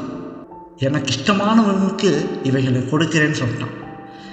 சொல்லி முடித்த கையோட அவன் கடைசியான ஒரு வார்த்தையை சொல்கிறான் பாருங்க. அந்த 3வது சோதனையில், நீர் என்னை பணிந்து கொண்டால் எல்லாம் உம்முடையதாக முடிச்சோம். அடுத்த காரியத்தை வைக்கிறான் பாருங்க அவர்கிட்ட, நீர் என்னை பணிந்து கொண்டால். சாத்தானுடைய கடைசி முயற்சியாக தன்னுடைய எல்லா வல்லமையும் உபயோகப்படுத்துகிறான். இந்த உலகமே என்னுடையது என்கிறான், என்னுடைய ஆளுகையில் இது இருக்கிறதுன்றான், இவைகளெல்லாம் எனக்கு ஒப்பு கொடுக்கப்பட்டிருக்கிறதுன்றான். அதனால் நீர் என்னை பணிந்து கொள்ள வேண்டும், பணிந்து கொண்டால் இவைகள் எல்லாம் உமக்கு தர்றான் அப்படின்றான். இன்னொரு மறைமுகமான ஒரு பொருள் உள்ள அடங்கி இருக்கிறது என்னவென்றால், நீர் பாடுகள் பட வேண்டாம். ஆண்டவர் தெரியும் பாடுகள் பட போறாருன்னு அவருக்கு தெரியும். இவன் எப்படி இன்டைரக்டா எப்படி சொல்றான்னா, நீர் பாடுகள் பட வேண்டாம், நீர் ஆபத்தில் இருக்க தேவையில்லை, இந்த ராஜ்யமே உடையதாகும், அதனால நீர் என்னை வணங்கும், நீ கஷ்டப்பட்டு கடந்து போக தேவையில்லை, ரட்சிப்பு இதெல்லாம் இலவசமாக தரேன் உங்களுக்கு. பெரிய கஷ்டம், பாடுகள், துன்பங்கள் இதெல்லாம் நமக்கு வருகிறதே பின்னாக, அது தேவையில்லை. எப்படி என்றால், நீர் என்னை சாஷ்டாங்கமாக என்னை பணிந்து கொண்டால் இதெல்லாம் உமக்கு ஒரு இலவசமாக உங்களுக்கு தரேன் அப்படிங்கிறான். அப்ப என்ன அர்த்தம்னா, அவரை விட இவனை ஒரு பெரியவனாக காட்ட விரும்புகிறான். இயேசு கிறிஸ்து யார் என்பதை நாம் அறிவோம். அவர் சர்வ வல்லமையுள்ள தேவன். அந்த தேவனையே படைக்கப்பட்டவன் கேட்கிறான், அந்த தேவனையே நீர் என்னை வணங்கு அப்படின்னு. எவ்வளவு ஒரு துணிகரம் பாருங்க சாத்தானுக்கு. அங்கு நின்று கொண்டிருக்கிறவர் யார் என்பது நன்றாக தெரியும் அவனுக்கு. அவர் சிருஷ்டிகர், கர்த்தாதி கர்த்தர், ராஜாதி ராஜா, சர்வ வல்லமையுள்ள தேவன், சமாதான பிரபு, தேவனாகிய கர்த்தர். அப்பேற்பட்டவர் ஒருத்தவர் நிற்கிறார் அவனுக்கு முன்னாடி. அவரை பார்த்து என்னை பணிந்து கொள்ளுங்களாம். எவ்வளோ ஒரு துணிகரம் பாருங்க, எவ்வளோ ஒரு பயங்கரமானவன் என்று பாருங்க. அவனை பேர்பட்ட ஒரு பயங்கரமான ஒரு ஆளா இருப்பான் பாருங்க. பேர்பட்ட ஒரு ஏமாற்றுக்காரனாக இருக்கிறான் பாருங்க. அவரை விட பெரியவனாக தன்னை காட்டிக்கொள்ள விரும்புகிறான். அவனை மகிமைப்படுத்த வேண்டும் என்று அவன் விரும்புகிறான். அவன் கூறுகிறான், கேட்கிறான். கடைசி சோதனை எல்லாவற்றையும் விட கவர்ச்சியாக இருக்க வேண்டும் சொல்லிட்டு தான் அவன் முயற்சித்தான். இயேசுவுக்கு முன்பாக துன்பங்கள், துக்கங்கள், போராட்டங்கள், அதை தொடர்ந்து ஒரு இழிவான ஒரு மரணம் காத்திருந்தது. அவர் முழு பூமியின் பாவங்களின் பாரத்தை சுமக்க வேண்டியதாக இருந்தது. மனிதனுடைய மீறுதலின் காரணமாக பிதாவுடைய கோபத்தின் அந்த சுமையை அவர் உணர வேண்டியதாக இருந்தது. எல்லாமே அவர் மீது சுமந்து இருக்குது. மனிதனை ரட்சிக்க வேண்டும் என்றார், அவனை மீட்க வேண்டும் என்றார், அவர் துன்பங்களை அடைய வேண்டும், துக்கங்களை அடைய வேண்டும், போராட்டங்களை சந்தித்தாக வேண்டும், அதை தொடர்ந்து ஒரு பெரிய மரணத்தை சந்தித்தாக வேண்டும். இதுதான் அந்த திட்டத்தின் மீட்பின் வழி. இதன் வழியாக தான் அவர் கடந்து செல்ல வேண்டும். சாத்தான் சொல்றான், என்னை பணிந்து கொண்டால் இலவசமாக தந்துடுறேன், இந்த துன்பம், போராட்டம், மரணம் தேவையில்லைன்றான். இதன் மூலியமாக அவரை ஜெயித்து விட்டால் அந்த மீட்பின் திட்டம் உடைந்துவிடும். மனிதனை யாராலையும் காப்பாற்ற முடியாது. இயேசு கிறிஸ்து எனக்கு பணிந்து கொண்டிருப்பார் என்ற ஒரு திட்டம் தான் அவனுடைய திட்டம். மனிதனுடைய மீறுதலின் காரணமாக பிதாவின் கோபம் இருந்தது பாருங்க. அந்த சுமையை அவர் உணர வேண்டியதாக இருந்துச்சு. முழு பூமியின் பாவங்களின் பாரத்தை சுமக்க வேண்டியதாக இருந்துச்சு. விழுந்து போன அந்த ராஜ்யத்தை மீட்க இவைகளை சகித்து கொள்ள வேண்டியதாக இருந்துச்சு. சகித்தாரா இல்லையா? கடைசி வரைக்கும் எத்தனை பாடுகள் அவர் சுமந்தாரா இல்லை? அவர் கன்னத்திலே அறைந்தார்கள், அவரை அடித்தார்கள். ஒன்று குறைய 40 அடிகள் அடைத்தார்கள். அவரை சிலுவையில் அறைந்தார்கள். எல்லாவற்றையும் பொறுமையோடு சகித்து வெற்றி சிறந்தாரா இல்லையா? அதற்கு முன்பாக சாத்தான் போடுகிற பெரிய திட்டத்தை பாருங்க. இது தேவையில்லைன்றான். உமக்கு நான் இலவசமாக தரேன். நம்மிடத்துலையும் அப்படித்தாங்க ஏமாத்திட்டு இருக்கான்.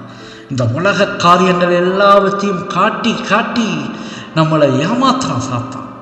இந்த உலக காரியங்களில் அவன் வஞ்சனையாக நமக்கு காட்டி நம்ம அந்த உலக காரியங்களில் போகும்போது யாரை பணிந்து கொள்கிறோம்? யோசிச்சு பாருங்க. யாரை பணிந்து கொள்றான்? அவன் சொன்னான் பார்த்தீங்களா, இதை எல்லாத்தையும் காட்டி இதெல்லாம் உமக்கு தருவேன், என்னை பணிந்து கொள்றோம்ன்றான். இன்னைக்கு நாம் உலக காரியங்களில் அவனுடைய தந்திரமான காரியங்களில் இழுப்புண்டு போக போக யாரை பணிந்து கொள்கிறோம்? இதில் ஒரு பெரிய விசேஷமான செய்தி அடங்கி இருக்கிறது. இந்த பாடுகள் வழியாகத்தான் அந்த உலகத்தை ஆண்டவர் மீட்க முடியும். அவர் அதுக்காக தானே வந்தார் உலகத்துக்கு. இவனிடத்தில் இலவசமாக வாங்கிட்டு போகிறதுக்காக வந்தார். மனிதனை மீட்க இந்த பாடுகள் வழியாக மரணத்தை சந்தித்து தன் ரத்தத்தினாலே இவர்களை மீட்க வேண்டும் என்பதற்காக தானே வந்தார். அதுதானே போடப்பட்ட திட்டம். எதற்காக தான் அனுப்பினார்? சாத்தானும் ஏன் கஷ்டப்பட்டு இந்த உலகத்தை மீட்க போகிறேன், ஏன் இந்த உலகத்தில் வந்து துன்பப்பட்டு வேதனைப்பட்டு மீட்க வேண்டும், என்னை பணிந்து கொள்ளும் இவர்களை இலவசமாக தருகிறேன். சாத்தான் பரலோகத்தில் இந்த எண்ணம் இருக்குது பார்த்தீங்களா, என்னை பணிந்து கொள்ளுட்டு கடவுள்கிட்டே போய் கேட்குறான், என்னை பணிந்து கொள்ளுட்டு. அப்போ ஏசாயா 14:14 நான் மேகங்களுக்கு மேலாக உன்னதங்களில் ஏறுவேன், உன்னதமானவருக்கு ஒப்பாவேன் என்று உன் இருதயத்தில் சொன்னாயே. அப்ப அவன் யாருன்னு காட்டுது பாருங்க, எப்பேற்பட்டவன்றதை காட்டுது பாருங்க. பரலோகத்திலேயே அவன் நேருக்கு நேராக பார்த்து கொண்டிருக்கிற அந்த தேவனையே என்ன தேவனுக்கு சமமாக இருக்க நினைத்தான் என்றால் எப்பேற்பட்ட குணங்கள் அவனுக்குள்ளே வந்தது, எப்பேற்பட்ட ஒரு சிந்தனை அவனுக்குள்ளே வந்தது. மேகங்களுக்கு மேலாக உன்னதங்களில் ஏறுவேன், உன்னதமானவருக்கு ஒப்பாவேன், அவரை போல நானும் நீ இருப்பேன்னு சொல்லிட்டான். அதனால தான் இங்கே அதே கர்த்தர், அந்த உன்னதமானவர் அங்கே பரலோகத்திலிருந்து இந்த பூமியில மனிதனாக வந்து நிற்கும் பொழுது அவருக்கு எதிராக அவன் நிற்கிறான், என்னை பணிந்து கொள்ளுன்றான். இப்போ அந்த உன்னதமானவரை தன்னை பணிந்து கொள்ள வேண்டும் என்று கேட்குறான். இயேசுவுக்கு முன்பாக ஓடிக்கொண்டிருந்த காட்சிகள், அப்படியே அந்த காட்சிகள்லாம் காட்டினான் பார்த்தீங்களா, அப்படியே ஒரு கணம் அப்படியே நின்றது. அவன் எதிர்பார்க்கிறான் அவர் என்ன சொல்லுவார். அவன் கேட்ட கேள்வி என்னை பணிந்து கொள்ளும் சொன்னான் பார்த்தீங்களா, கேட்டான் பார்த்தீங்களா, அதற்கு அவர் என்ன பதில் சொல்ல போகிறார் என்று பார்த்துட்டு இருக்கான். அப்ப அவர் என்ன செய்கிறாரு, அந்த காட்சிகளில் இருந்து தன் கண்களை நீக்கி நேராக அவனை பார்த்தார். நேருக்கு நேராக அந்த சோதனைக்காரனை பார்த்து அவனிடத்துல பெரிய காரியங்களை பேசல, அவனுக்கு ஒரே கட்டளை விட்டார். மத்திய 4:10 ஒரு தெய்வீக கோபத்தோட அவனை பார்த்தார். அப்பாலை போ சாத்தானே என்று ஒரே வார்த்தை, அப்பாலை போ சாத்தானே, உன் தேவனாகிய கர்த்தரை பணிந்து கொண்டு அவர் ஒருவருக்கே ஆராதனை செய்வாயாக என்று எழுதி இருக்கிறதே அப்படின்னு சொன்னார். என்னை விட்டு போயிடு அப்படின்ற அதே நேரத்தில் உன் தேவனாகிய கர்த்தரை பணிந்து கொண்டு அவர் ஒருவருக்கே ஆராதனை செய்வாயாக என்று எழுதியிருக்கிறது என்று இங்கே எந்த வசனத்தை அவர் குறிப்பிட்டு காட்டுறாரு? பழைய ஏற்பாட்டில் திரும்பவும் உபாகமம் 6:13 எழுதியிருக்கிறது என்று காட்டுகிறார். அந்த உபாகமம் 6:13 உன் தேவனாகிய கர்த்தருக்கு பயந்து அவருக்கே ஆராதனை செய்து அவருடைய நாமத்தை கொண்டு ஆணையிடுவாயாகன்னு எழுதியிருக்கு. இந்த வசனத்தை அந்த சாத்தான்கிட்ட காட்டுறார். உன் தேவனாகிய கர்த்தரை பணிந்து கொண்டு அவர் ஒருவருக்கே ஆராதனை செய் அப்படின்ட்டு. சாத்தான் நம்ம பார்த்தோம், முதல் சோதனையிலையும் 2வது சோதனையிலையும் நீர் தேவனுடைய குமாரனே ஆனால் அப்படின்ற ஒரு வார்த்தையை வைக்கிறான், ஒரு ஆதாரத்தை கேட்கிறான். நீ தேவனுடைய குமாரன் என்றால் இந்த கல்லுகள் அப்பங்களாக அப்படி செய்யும். நீர் தேவனுடைய குமாரனே ஆனால் நீர் தாழ குதியும் அப்படின்னு ஒரு ஆதாரத்தை கேட்கிறான். இப்ப அவனுக்கு ஆதாரம் கொடுக்கப்பட்டுருச்சு. என்ன ஆதாரம்? நீர் தேவனுடைய குமாரனை ஆனால் என்ற ஒரு இதை கேட்டான் பார்த்தீங்களா. இங்க ஆண்டவர் என்ன சொல்லிட்டாரு? உன் தேவனாகிய கர்த்தரை பணிந்து கொண்டு அவர் ஒருவருக்கே ஆராதனை செய்வாயாக அப்படின்ற ஒரு ஆதாரத்தை இங்க காட்டுறாரு. யாரை பணிந்து கொள்ள வேண்டும் அப்படின்னு சொல்றாரு ஆண்டவர். யாரை பணிந்து கொள்ள வேண்டும்? உன் தேவனாகிய கர்த்தர். இந்த இடத்துல முக்கியமான ஒரு பாயிண்ட் இருக்கு, இதை நம்ம நன்றாக புரிந்து கொள்ள வேண்டும். இயேசு கிறிஸ்து சொல்றாரு, நம்ம ஒரு சமயம் அவர் பிதாவை சொல்றாருன்னு நினைத்துக் கொள்ளலாம். நன்றாக கவனித்து பாருங்கள். உன் தேவனாகிய கர்த்தரை பணிந்து கொண்டு அவர் ஒருவருக்கே ஆராதனை செய்வாயாக ஆண்டவர் பதில் கொடுக்கிறார்.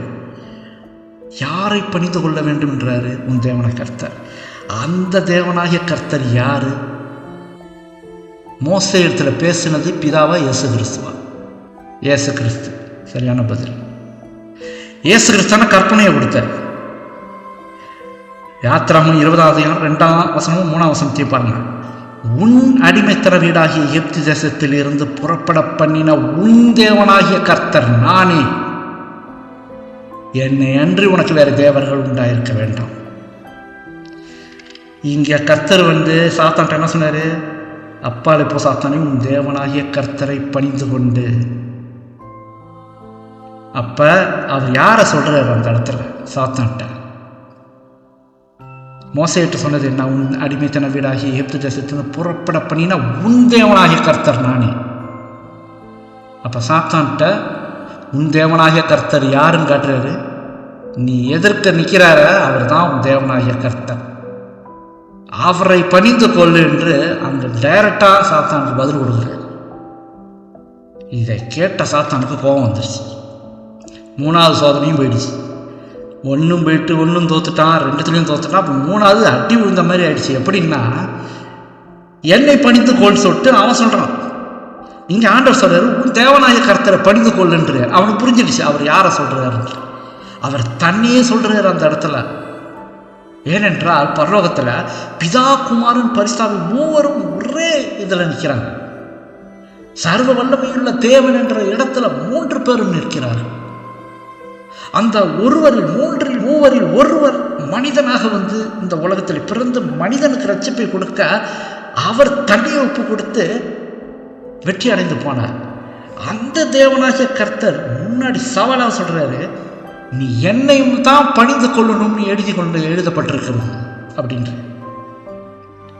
அவன் பணிந்தானா? இல்லை, அவன் கோபத்தோடு திரும்பி போயிட்டான். இப்படித்தாங்க இந்த சாத்தானுடைய வஞ்சனை தந்திரங்கள் பயங்கரமாக இருக்கும். அவன் என்ன செய்ய வருகிறான் என்பதை நம்மளால் புரிந்து கொள்ள முடியாது. வேத வசனத்தின் மூலியமாக நாம் அறிந்து கொள்ளலாம். தேவனுடைய உதவியினால் அவன் என்ன தந்திரமாக செய்து கொண்டிருக்கிறான் என்பதை பரிசுத்த ஆவியானவர் உதவியோடு நாம் அறிந்து கொள்ளலாம். ஜாக்கிரதையாக இருக்க வேண்டும். வேத வசனத்தோடு ஒப்பிட்டு வேத வசனத்தோடு வாழ வேண்டும். அப்பதான் தேவனுடைய உதவிகளோடு நாம் வெற்றி பெற முடியும். படிப்படியாக முன்னேறி செல்ல முடியும். உச்சத்தை அடைய வேண்டும் என்றால் எத்தனை படிகள் இருக்கிறதோ அத்தனை படிகளும் ஏறி ஆக வேண்டும். மேலே ஏற ஏற மூச்சு இறக்குமா இல்லையா படிகள்ல? ஆனால் கடைசி வரைக்கும் போய் வெற்றி அடைய பலன் ஆண்டவர் தருகிறார். நம் கைகளை பிடித்துக்கொண்டு அந்த படிகளிலே ஏற உதவி செய்கிறார். ஆண்டவரோடு இணைந்து இருக்கும் பொழுதுதான் தேவன் நம்மோடு இணைந்திருப்பார். இயேசு நமக்காக பாடுகளை பட அவர் ஏற்றுக்கொண்டார். எத்தனையோ சோதனை அவர் எடுத்தவுடன் ஊழியப்பணி ஆரம்பிக்கும் பொழுது சோதனைகளை மேற்கொண்டு கடந்து சென்றார். கடைசி வரைக்கும் தம்மை ஒப்பு கொடுத்தார். யாருக்காக? இன்றைக்கு வாடுற நமக்கும் சேர்த்து, அன்றைக்கு மட்டுமல்ல இன்னைக்கு வாடுற நமக்கும் சேர்த்து அத்தனை பாடுகளையும் சகித்தார். அந்த அன்பான இயேசு. அந்த அன்பை நம்ம எப்படி கணக்கிட முடியும்? எப்படி நீங்கள் அதை ஆராய்ந்து பார்க்க முடியும்? பேர்பட்ட இயேசு நமக்காக இன்றும் பரிந்து பேசிக் கொண்டிருக்கிறார், உதவி செய்து கொண்டிருக்கிறார். எப்படியாகிலும் என் பிள்ளைகள் பரலோகத்துக்கு வந்துவிட வேண்டும், எப்படியாகிலும் பல சந்தர்ப்பங்களை நமக்கு கொடுத்து கொண்டே இருக்கிறார். தப்பித்துக்கோள் மகனே, தப்பித்துக்கோள் என்று பல சந்தர்ப்பங்களை கொடுத்து கொண்டிருக்கிறார். இவன் என்ன பணிந்து கொள்ளுன்றான். ஆண்டவர் சொல்றாரு, நீ தேவனாய கர்த்தரை தான் பணிந்து கொள்ளணும்னு எழுதியிருக்குது அப்படின்னு சொல்லிட்டேன். அதற்கு அவனால் பதிலை சொல்ல முடியல. அவர் ஒருவருக்கே ஆராதனை செய்வாக, வேற யாருக்கும் கிடையாதுன்னு ஆண்டவர் அவனிடத்துல நேராக சொல்லிட்டார். இந்த கட்டளைக்கு அவன் கீழ்ப்படிந்தே ஆக வேண்டும். சாத்தான் அந்த கட்டளை மட்டும் இடவில்லை, அவருக்கு மட்டும்தான் நீ பணியணும்னு சொல்லிட்டு ஆண்டவர் அவனிடத்தில் சொன்ன அந்த வார்த்தை மட்டும் சொல்லலை, அந்த கட்டளை மட்டும் இடவில்லை.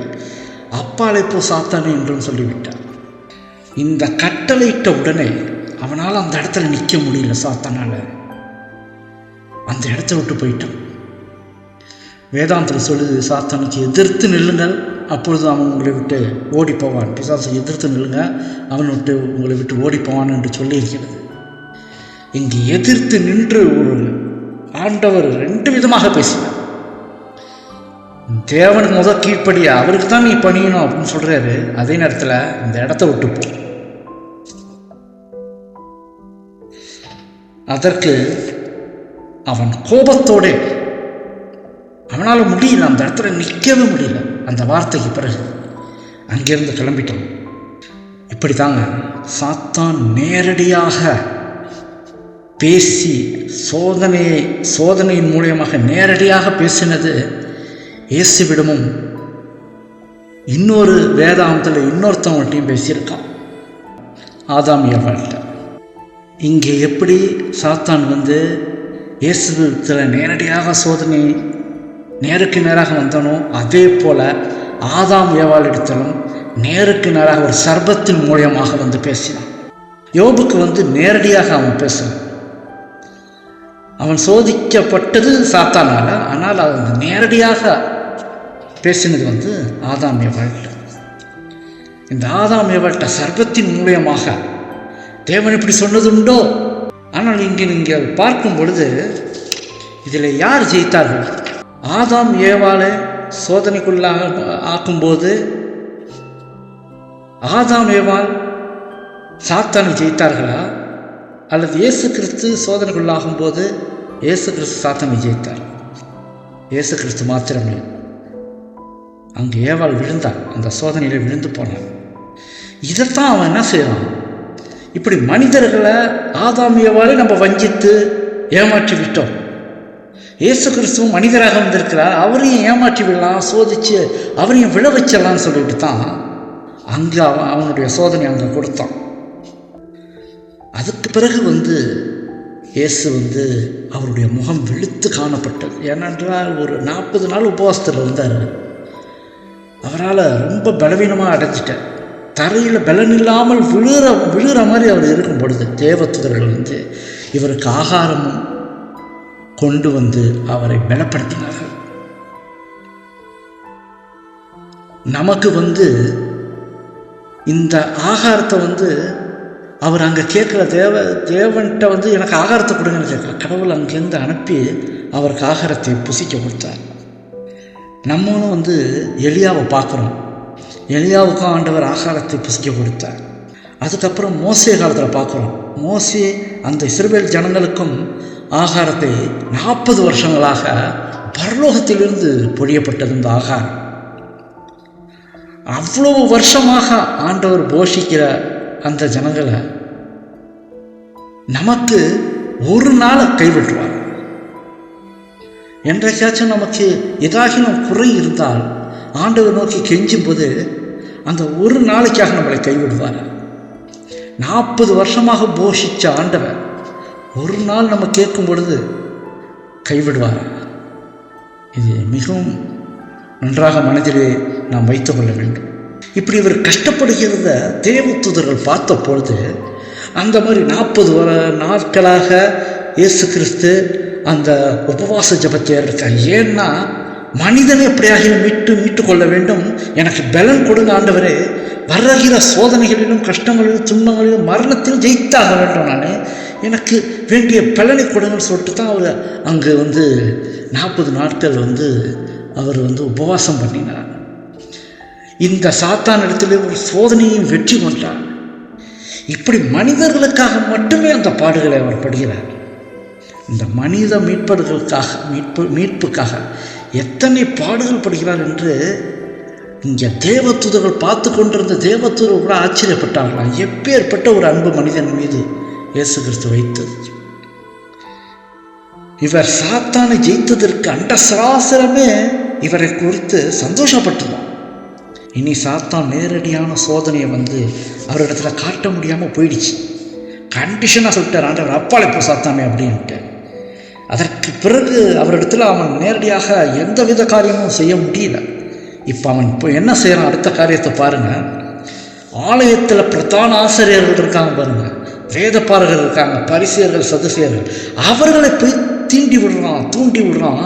இவர் மேசியா இல்லை என்று நம்ப வைக்கத்தக்கதாக அநேக காரியங்களை அவர்கள் மூலமாக தூண்டி விட்டு இவரை ஏற்றுக்கொள்ளாமலே ஆக்கிவிட்டார். தேவகுமாரனுக்கு விரோதமாக யூதர்களை அவர் மீது பொறாமைப்பட வைத்தான். இப்படிதான் அவன் சாத்தானுடைய திட்டங்கள் இப்படிதான் தந்திரமாக இருக்கும். ஒரு காரியத்தில் நம்மளோட வெற்றி அடைய முடியவில்லை என்றால் அடுத்த காரியத்துக்கு போய்விடுவான். ஏதாச்சும் ஒரு ரூபத்தில் நமக்கு சோதனைகளை கொடுத்து கொடுத்து நம்மளை எப்படி ஆகிலும் கடவுளத்திலிருந்து பிரியத்தக்கதாக அவன் முயற்சி செய்து கொண்டே இருப்பான். நீதிமான்களே ரட்சிக்கப்பட அரிதானான். நம்ம கதை என்ன ஆகும்னு சொல்லப்படுது. கடைசி காலத்தில், வரப்போகிற காலத்தில் மிகுந்த கொடிய காலம் வருகிறது. அது எல்லாருக்கும் பெரிய சோதனையான காலமாக இருக்கும். தேவனை பற்றி பிடித்து கொண்டு நாம் அந்த இயேசுவின் உறுதியான விசுவாசத்தை நாம் காட்ட வேண்டும். ஆண்டவர் கடைசி வரைக்கும் உறுதியான விசுவாசம் பிதாவிடத்தில் எப்படி இருந்தது என்பதை நடத்தி காமிச்சார். பார்த்தீங்களா, முழு மனிதனாக இருந்தது. அதனால தான் ஒருத்தவனும் கடைசி காலத்தில் சொல்லவே முடியாது, நாங்கள் மனிதனாக இருந்தோம், நாங்கள் என்ன செய்யறது, நாங்கள் பலவீனமானவர்கள் சொல்லவே முடியாது. இயேசு கிறிஸ்து மனிதனாக இருந்து காண்பிச்சிட்டார் எப்படி வாழ வேண்டும் என்பது. இப்படித்தான் வாழ வேண்டும் ஒரு மனிதன் என்று அவர் மனித ரூபத்திலே, மனித வடிவத்திலே மனிதனாக பிறந்து வந்து காட்டிவிட்டார். யாரும் ஒன்றுமே சொல்ல முடியாது. அவர் மேசியா இல்லை என்று அவர்கள் நம்பும்படி, யூதர்கள் நம்பும்படி சாத்தான் செய்தான். இப்போ இயேசு சாத்தானின் சோதனைக்கு பிறகு திரும்ப யோர்தானுக்கு வர, இவர் யோர்தானிலே ஞானஸ்நானம் பெற்று அவர் தனியாக ஒரு அனாதரமான இடத்துக்கு போய் 40 நாள் உபவாசம் பண்ணி சோதனையை மேற்கொண்டு ஜெயித்து திரும்ப அந்த யோர்தானுக்கு வர. இங்கே பார்க்கும்பொழுது யோர்தானுக்கு வரும்பொழுது அந்த கரை ஓரத்தில் திரும்ப அந்த யோவான் ஸ்நானகன் நின்று கொண்டிருக்கிறது. யோவான் ஸ்நானனுக்கு சில சீஷர்கள்லாம் இருந்தாங்க. அந்த சீஷர்களோட இவர் என்ன செஞ்சிட்டாரு, கலந்துட்டார். இயேசு கிறிஸ்து அந்த சீஷர்களோடு நடுவில் நிற்கிறார். அப்போ அநேக உயர் அதிகாரிகள், பலவித உயர் அதிகாரிகள்லாம் அங்கே இருந்தாங்க. இவர்கள்லாம் யூதர்கள், வேதப்பாரர்கள், இந்த மாதிரி பெரிய பெரிய ஆட்கள். அவங்க யோவான் ஸ்நானன் இடத்துல ஒரு குழப்பமாக, அவங்களுக்கு ஒரு பெரிய குழப்பம் இருந்துச்சு. இவன் யாரு, இவனை நோக்கி எல்லாரும் வனாந்தரத்துக்கு ஓடுறாங்களே, பெரிய பெரிய ஆட்கள்லாம் வனாந்தரத்துக்கு இவன் சத்தத்தை கேட்க ஓடுகிறார்கள். இவன் யாருன்னு ஒரே பெரிய குழப்பமாக இருந்துச்சு. அந்த பக்கம் மேசியா பிறந்துட்டாரு, மேசியா வந்துட்டார் சொல்கிறாங்களே, இவன் தான் மேசியாவா என்னவென்றே தெரியவில்லைன்னு சொல்லிட்டு பெரிய அதிகாரிகள்லாம் அங்கே யோவான் ஸ்நானன் இடத்துல நீ யாரு அப்படின்னு கேட்குறாங்க. கேட்டது மட்டும் இல்லை, வருஷலாக அவங்க பட்டியல் போடுறாங்க. நீ யார், கிறிஸ்துவா இல்லை எலியாவா இப்படின்னு வருஷலாக கேட்குறாங்க. கிறிஸ்து என்றால் மேசியான்னு அர்த்தம். கிறிஸ்து கிரேக்க பாஷையில் கிறிஸ்தோஸ் அப்படின்னு சொல்லப்படுது. அந்த கிறிஸ்தோஸ் என்றால் அபிஷேகம் பண்ணப்பட்டவர் என்று அர்த்தம். இந்த கிரேக்க பாஷையில்னா எபிரேய பாஷையில் மொழிபெயர்க்கும் போது மஷையான்றாங்க. மஷையா தான் மேசியான்னு நம்ம சொல்கிறோம். பிறகு அந்த உயர் அதிகாரிகள் யோவான் ஸ்நானன் இடத்துல நீ எலியாவா, நீ ஒரு தீர்க்கதரிசியா அப்படின்னு கேட்டாங்க. நான் எதுவுமே இல்லை அப்படின்ட்டேன் யோவான் ஸ்நானன். ஆனால் அவர் சொன்ன ஒரே ஒரு வார்த்தை, ஒரே ஒரு பதில், நீங்கள் சொல்கிற மாதிரி நான் கிறிஸ்து கிடையாது, நீங்கள் சொல்கிற மாதிரி நான் எலியா கிடையாது, தீர்க்கதரிசி கிடையாது. ஆனால் யோவான் ஸ்நானன் தான் யார் என்பதை அவன் சொல்கிறான் பாருங்க. யோவான் 1:23 அதற்கு அவன், கர்த்தருக்கு வழியை செவ்வை பண்ணுங்கள் என்று ஏசாயா தீர்க்கதரிசி சொன்னபடியே நான் வனாந்தரத்திலே கூப்பிடுகிறவனுடைய சத்தமாய் இருக்கிறேன் என்றான். சரியான ஒரு பதில் யோவான் ஸ்நானன் கொடுத்தது. நீங்கள் எதிர்பார்க்கிற அவர் நான் இல்லை. நான் யார் என்றால் வனாந்தரத்திலே கூப்பிடுகிறவனுடைய சத்தம், ஆண்டவருக்கு வழியை ஆயத்தப்படுத்துகிறவன் சொல்லி கொண்டிருந்த யோவான் ஸ்நானன் இந்த கூட்டத்தில், சீஷர்களோட, யோவானுடைய சீஷர்கள் கூட்டத்தில் நின்று கொண்டிருக்கிற அங்கு இயேசு கிறிஸ்து அங்கே கலந்து நின்றுட்டு இருக்காரு. அவர் தான் யார் என்று காட்டிக்கொள்ளவும் இல்லை. அந்த இடத்துல அந்த கூட்டத்தில் தான் யார் என்பதே தெரியாது. சாதாரண ஒரு ஆளாக அங்கே நிற்கிறாரு. இவன் இப்போ சொல்கிறான், இந்த உயர் அதிகாரிகளை பார்த்து சொல்கிறான், நான் வனாந்தரத்தில் கூப்பிடுகிறவனுடைய சத்தம் என்று சொல்லி நேராக அப்படி திரும்பி பார்க்கும் பொழுது அங்கே இயேசு கிறிஸ்து அந்த கூட்டத்தில் நின்றுருக்கு. பார்த்த கையோட தன் கையை அப்படி நோக்கி, அவரை நோக்கி என்ன சொல்றான், நீங்கள் அறியாதிருக்கிற ஒருவர் உங்கள் நடுவில் இருக்கிறார் என்றார். அவர் தான் மேசியா அப்படின்னு சொல்லிட்டான். மஷையான்னு சொல்லிட்டு நீங்க காத்துட்டு இருக்கிறீங்களா, ஆதி காலத்திலிருந்து உங்களுக்கு தெரியாத ஒருத்தர் அங்கே நடுவில் நிற்கிறார், அவர் தான் மேசியா. அவர் எனக்கு பின்வந்தும் என்னிலும் மென்மையுள்ளவர், அவருடைய பாதரட்சியின் வாரை அவிழ்ப்பதற்கும் நான் பாத்திரன் அல்ல. யோவான் ஸ்நானகன் எப்படி தன்னை தாழ்த்தினான் பாருங்க. எத்தனையோ கூட்டங்கள் வனாந்தரத்தை நோக்கி யோவானிடத்தில் வந்து கொண்டிருந்தது. பெரிய பெரிய ஆட்கள் எல்லாம் யோவானின் பேச்சை கேட்க வந்து கொண்டிருந்தார்கள். ஆனால் யோவான் தன்னை தாழ்த்தினான். நான் பெரிய ஆள் அல்ல, எனக்கு பின்னாடி தான் வந்தவர் அவர், ஆனால் அவர் என்னிலும் மேன்மையுள்ளவர். அவருடைய பாதரட்சியின் வாரை கூட நான் அவிழ்ப்பதற்கு நான் பாத்திரன் அல்ல. தன்னை அப்படியே தாழ்த்திட்டேன். அவர் உயர்த்தப்பட்டார். இவன் தாழ்த்தப்படுகிறான், அவர் உயர்த்தப்படுகிறார். மறுநாள் இயேசு திரும்பவும் யோவான் இடத்துல வர அங்கே யோர்தான்கிட்ட. அப்போ கூட அவன் திரும்பி பார்த்து, இதோ தேவ ஆட்டுக்குட்டியானவர் என்றான். பாவத்தை சுமந்து திக்கிற தேவ ஆட்டுக்குட்டியானவன் கையை காட்டி சொல்கிறான். யோவானோடு இருந்த அந்த நேரத்தில் இவன் காட்டி இயேசுவை மகிமைப்படுத்தி மேன்மைப்படுத்தி காட்ட யோவான் ஸ்நானகத்தில் இருந்த 2 சீஷர்கள் இயேசு விட்டு போயிட்டாங்க. அந்த இயேசு விட்ட போன சீஷர்கள் தான் அந்திரேயா, பேதுரு. முதல் சீஷன் அந்திரேயா. அந்த அந்திரேயா என்ன செய்றான், நேராக போய் பேதுருவை கூட்டிக்கிட்டு வந்துட்டான். 2 சகோதரனும் இயேசுவோட இணைஞ்சிட்டாங்க. இந்த 2 பேரும் சகோதரர், 2 பேரும் அண்ணன் தம்பிங்க, அந்திரேயும் பேதுருவும். பிறகு இயேசு என்ன செஞ்சார், பிலிப்பு என்ற ஒருவனை சீஷனாக்க அவனை கூப்பிட்டார். பிலிப்புவுக்கு இயேசு தான் மேசியான்னு சொல்லிட்டு ஆரம்பத்திலேருந்து பூர்ணமாக நம்பினான். அவர் தான் மேசியான் என்று அவனுக்கு ஒரு அத்தாட்சியாக அவன் நம்பினான். அவன் போய் என்ன செஞ்சிட்டான், நாத்தான்வேலை போய் கூப்பிட்டுட்டு வரான். நாத்தான்வேல்கிட்ட பிலிப்பு சொல்லும்பொழுது நாத்தான்வேல் என்ன செய்கிறான் பாருங்க, உடனே அவன் அங்கேயே முழங்கால் படிக்கிட்டு பிதாவிட்ட ஜெபம் பண்ணுறான்.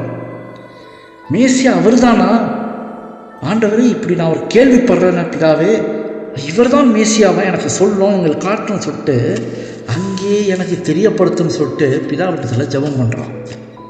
அப்போ பிலிப்பு நாத்தான்வேல் இடத்துல சொல்கிறான், நியாயப்பிரமாணத்திலே மோசையும் தீர்க்கதரிசிகளும் எழுதியிருக்கிறவரை கண்டோம், நாங்கள் பார்த்தோம். நியாயப்பிரமாணத்திலும் தீர்க்கதரிசிகளால் சொல்லப்பட்ட மேசியாவை நாங்கள் பார்த்தோம். அவர் யார் தெரியுமா, யோசேப்பின் குமாரனும் நாசரேத்தின் ஊரானுமாகிய இயேசுவே அப்படின்னு சொல்லிட்டான். இயேசு அவர் தான், இயேசு தான். ஆமாம், நமக்கெல்லாம் தெரியுமா, யோசேப்பின் குமாரன் ஒருத்தர் இருக்கார, நாசரேத்து ஊரானுமாகிய இயேசு இருக்கார, அவர் தான் மேசியா, நாங்கள் கண்ணார கண்டோம் அப்படி சொல்கிறோம். உடனே நாத்தான்வேல், நாசரேத்திலிருந்து ஒரு நன்மை உண்டாக கூடுமோ அப்படின்னு கேட்குது. நாசரேத்து ஒரு பொல்லாத ஊராச்சா, அங்கேயிருந்து எப்படி ஒரு மனுஷன் அந்த மாதிரி மேசியா எப்படி பிறப்பாரு, அந்த மாதிரி ஒரு நல்லது நடக்குமா அந்த இடத்துல அப்படின்னு கேட்குறாரு. அதற்கு பிலிப்பே, நீ வந்து பார் அப்படின்னு சொல்லிட்டு அவனை கூப்பிட்டு போகிறார். அவன் இயேசுகிட்ட வர்றதுக்கு முன்னாடியே தூரத்துலேருந்து இயேசு என்ன சொல்லிட்டார், இதோ கபடட்ட உத்தம இஸ்ரவேலன்னு சொல்லிட்டார். பெரிய சாட்சி பாருங்க. நம்மை பார்த்து இயேசு கபடட்ட உத்தமன் என்று நம்ம சொல்லுகிற அளவுக்கு நாம் நடந்து கொள்கிறோமா, வாழ்க்கையில் வாழ்கிறோமா? இயேசு கிறிஸ்து ஒருத்தவனை பார்த்து சாட்சி கொடுக்கிறார் பாருங்க, உத்தம இஸ்ரவேலன் என்று. உண்மையும் உத்தமமும் அப்படின்னு சொல்லப்படுது. அந்த உத்தமமான இஸ்ரவேலன் என்று ஆண்டவரே சாட்சி கொடுக்கிறார். இந்த நாத்தான்வேலை கூட இருந்த சீஷர்கள் எப்படி இருக்காங்க பாருங்க, நம்பினார்கள், உடனே நம்பினார்கள். இவர் தான் மேசியா என்று ஒருத்தன் சொல்கிறான் யோவான் ஸ்நானகன், உடனே அவர் பக்கத்தில் போயிட்டாங்க. அந்த நேரத்தில் அவர்களுடைய விசுவாசத்தை காண்பித்தார். அதனால தான் அவர் கூட சீஷர்கள் இருந்தார், அவருக்கு சீஷர்களாக ஆனார். இப்போ இவர் சொல்கிறார், இதோ கபடற்ற உத்தம இஸ்ரவேலன்னு சொல்லும் பொழுது அதற்கு அவன் நீ என்னை எப்படி அறிவீர் என்று கேட்கலாம். என்னை பற்றி உங்களுக்கு என்ன தெரியும், எப்படி தெரியும் அப்படின்னு கேட்குறான். சரியான ஒரு பதில் இயேசு கிறிஸ்து அங்கே கொடுக்குறாரு. பிலிப்பு உன்னை அழைக்கிறதுக்கு முன்னே, பிலிப்பு தானே உன்னை கொண்டு வந்தான், பிலிப்பு தானே உன்னை அழைத்து இங்கே கொண்டு வந்தான். அந்த அழைப்புக்கு முன்னாடியே நீ அத்தி மரத்தின் கீழ் இருக்கும்போது உன்னை கண்டேன். இந்த ஒரு வார்த்தை போய் நேராக போய் அவன் இதய கதவை உடைத்து உள்ளே போயிடுச்சு. உடனே அவனுக்கு தெரிஞ்சு போச்சு, இவர் தான் மேசியா அப்படின்ட்டு. என்ன சொல்கிறான் பாருங்க அதுக்கு பதில், ரபி, நீர் தேவனுடைய குமாரன், நீர் இஸ்ரவேலின் ராஜா அப்படின்ட்டான். பெரிய சாட்சி, அவன் கொடுத்த ஒரு பெரிய சாட்சி. ரபி என்றால் போதகரே, நீர் தேவனுடைய குமாரன், நீர் இஸ்ரவேலின் ராஜா அப்படின்ட்டான். அங்கே இந்த வார்த்தையில் முக்கியமான வார்த்தை, நீர் இஸ்ரவேலின் ராஜா அப்படின்றான் பாருங்க. அவனுக்கு பரிஸ்தாவின் மூலியமாக தான் அது ஏவப்பட்டு அவன் பேசியிருக்கிறான். பழைய ஏற்பாட்டு காலத்தில் இஸ்ரவேல் ராஜாக்களை தான் அபிஷேகம் பண்ணுவார்கள். 1 ராஜாக்கள் 19ஆம் அதிகாரம் 16ஆம் வசனம், ஏசாயா 45ஆம் அதிகாரம் 1ஆம் வசனம். அந்த காலத்தில் ராஜாக்களை அபிஷேகம் பண்ண வைத்தார் ஆண்டவர். நேராக போய் தாவீது போய் அபிஷேகம் பண்ணு. யார் அனுப்பினார்? சாமுவேல் அனுப்பினார். அதே போல் அங்கு சவுலையும் அபிஷேகம் பண்ணப்பட்டான். இப்படி ராஜாக்கள் அபிஷேகம் பண்ணப்பட்டார்கள். இஸ்ரவேலின் ராஜா. இங்கே நீர் தேவனுடைய குமாரன், நீர் இஸ்ரவேலின் ராஜா என்று நாத்தான்வேல் இயேசு கிறிஸ்துவை பார்த்து சொல்கிறான். பழைய ஏற்பாட்டு காலத்தில் ஆண்டவரால் ஏற்படுத்தப்பட்ட ராஜாக்களே அபிஷேகம் பண்ணுறார் ஆண்டவர். இங்கு இயேசு கிறிஸ்து புதிய ஏற்பாட்டிலே யூதர்களுக்கு ராஜாவாக, அதனால தான் அங்கே எழுதினாங்க சிலுவையின் மேலே யூதருக்கு ராஜா என்று. யூதருக்கு ராஜாவாக இங்கு முன்கூட்டியே அங்கு நாத்தான்வேல் சொல்லிட்டான், இஸ்ரவேலின் ராஜா நீர் அப்படின்ட்டான். இங்கு புதிய ஏற்பாட்டில் இஸ்ரவேலின் ராஜாவாகிய இந்த அபிஷேகம் பண்ணப்பட்டவர், மேசியா என்றால் அபிஷேகம் பண்ணப்பட்டவர் என்று அர்த்தம். அபிஷேகம் பண்ணப்பட்டவராக இஸ்ரவேலின் ராஜா நடுவில் நிற்கிறார் என்று சாட்சியாக அங்கு காட்டப்பட்டது. நீங்கள் இயேசு கிறிஸ்துவின் அன்பை பாருங்கள். அவருடைய அன்பை பார்த்து பரலோகமே அண்டசராசரமே ஆச்சரியப்பட்டது. அவர்கள் அங்கு பரலோகத்தில் எப்பொழுதும் சந்தோஷப்பட்டு களி கூர்ந்து கொண்டு தேவனுக்கு மகிமை கொடுத்து கொண்டு அவரை தொழுது கொண்டிருந்தார்கள். பெரிய பாடுகள் நிமித்தம் சோதனைகள்லாம் அங்கு இருந்ததில்லை. முதலாவது இந்த உலகத்திலே அவர் பிறந்து மனிதனாக 100% மனிதனாக பிறந்து வளர்ந்து அவரை மனிதனிடத்திலே வைத்த அன்பு என்னவென்று காட்டும் பொழுது எல்லாரும் ஆச்சரியப்பட்டார்கள். மனிதர்களிடத்தில் வைத்த அன்பு ஒவ்வொரு சோதனைகளை கடந்து வரும் பொழுது காட்டினார். தன் கரங்களை ஆணிகளிலே அப்படி நீட்டும் பொழுது மனிதர்களுக்காக இதை நான் நீட்டுகிறேன். அவரை சவுக்காலை அடிக்கும் பொழுது மனிதர்களுக்காக இதை நான் ஏற்றுக்கொள்கிறேன். அவரை கன்னத்திலே அறையும் போது மனிதர்களுக்காக இதை நான் ஏற்றுக்கொள்கிறேன். எத்தனை பாடுகள் மனிதர்களுக்காக. 40 நாள் உபவாசம் இது மனிதனுக்காக நான் செய்கிறேன். கடைசியாக அவர் சிலுவையில் அறையும் போது என் மனிதனுக்காக என் உயிரை ஜீவனை நான் கொடுக்கிறேன். பேர்பட்ட ஒரு இயேசு நமக்காக இருக்கிறார். இன்றைக்கும் அவர் இருந்து கொண்டிருக்கிறார். பரலோகத்திலிருந்து நம்மை பார்த்து கொண்டிருக்கிறார். பாவிகளாக நமக்காக போராடி கொண்டிருக்கிறார். நமக்காக பரிந்து பேசிக் கொண்டிருக்கிறார். பேர்பட்ட அன்பை நினைத்து நாம் அவரை மகிமைப்படுத்த வேண்டும். அவர் சொல்வதை கேட்க வேண்டும். நீ என்னிடத்தில் அன்பாயிருந்தால் என் கற்பனைகளை கைக்கொள் என்று சொல்லுகிறார். அந்த கற்பனைகளை கை கொள்ளும் போது அவரிடத்தில் அன்பாயிருக்கிறோம் என்று அர்த்தம். நம்மை குறித்து ஆண்டவர் சந்தோஷப்படுவார். தேவன் தாமே உங்கள் அனைவரோடு உடந்து ஆசீர்வதிப்பார்கள். ஆமென்.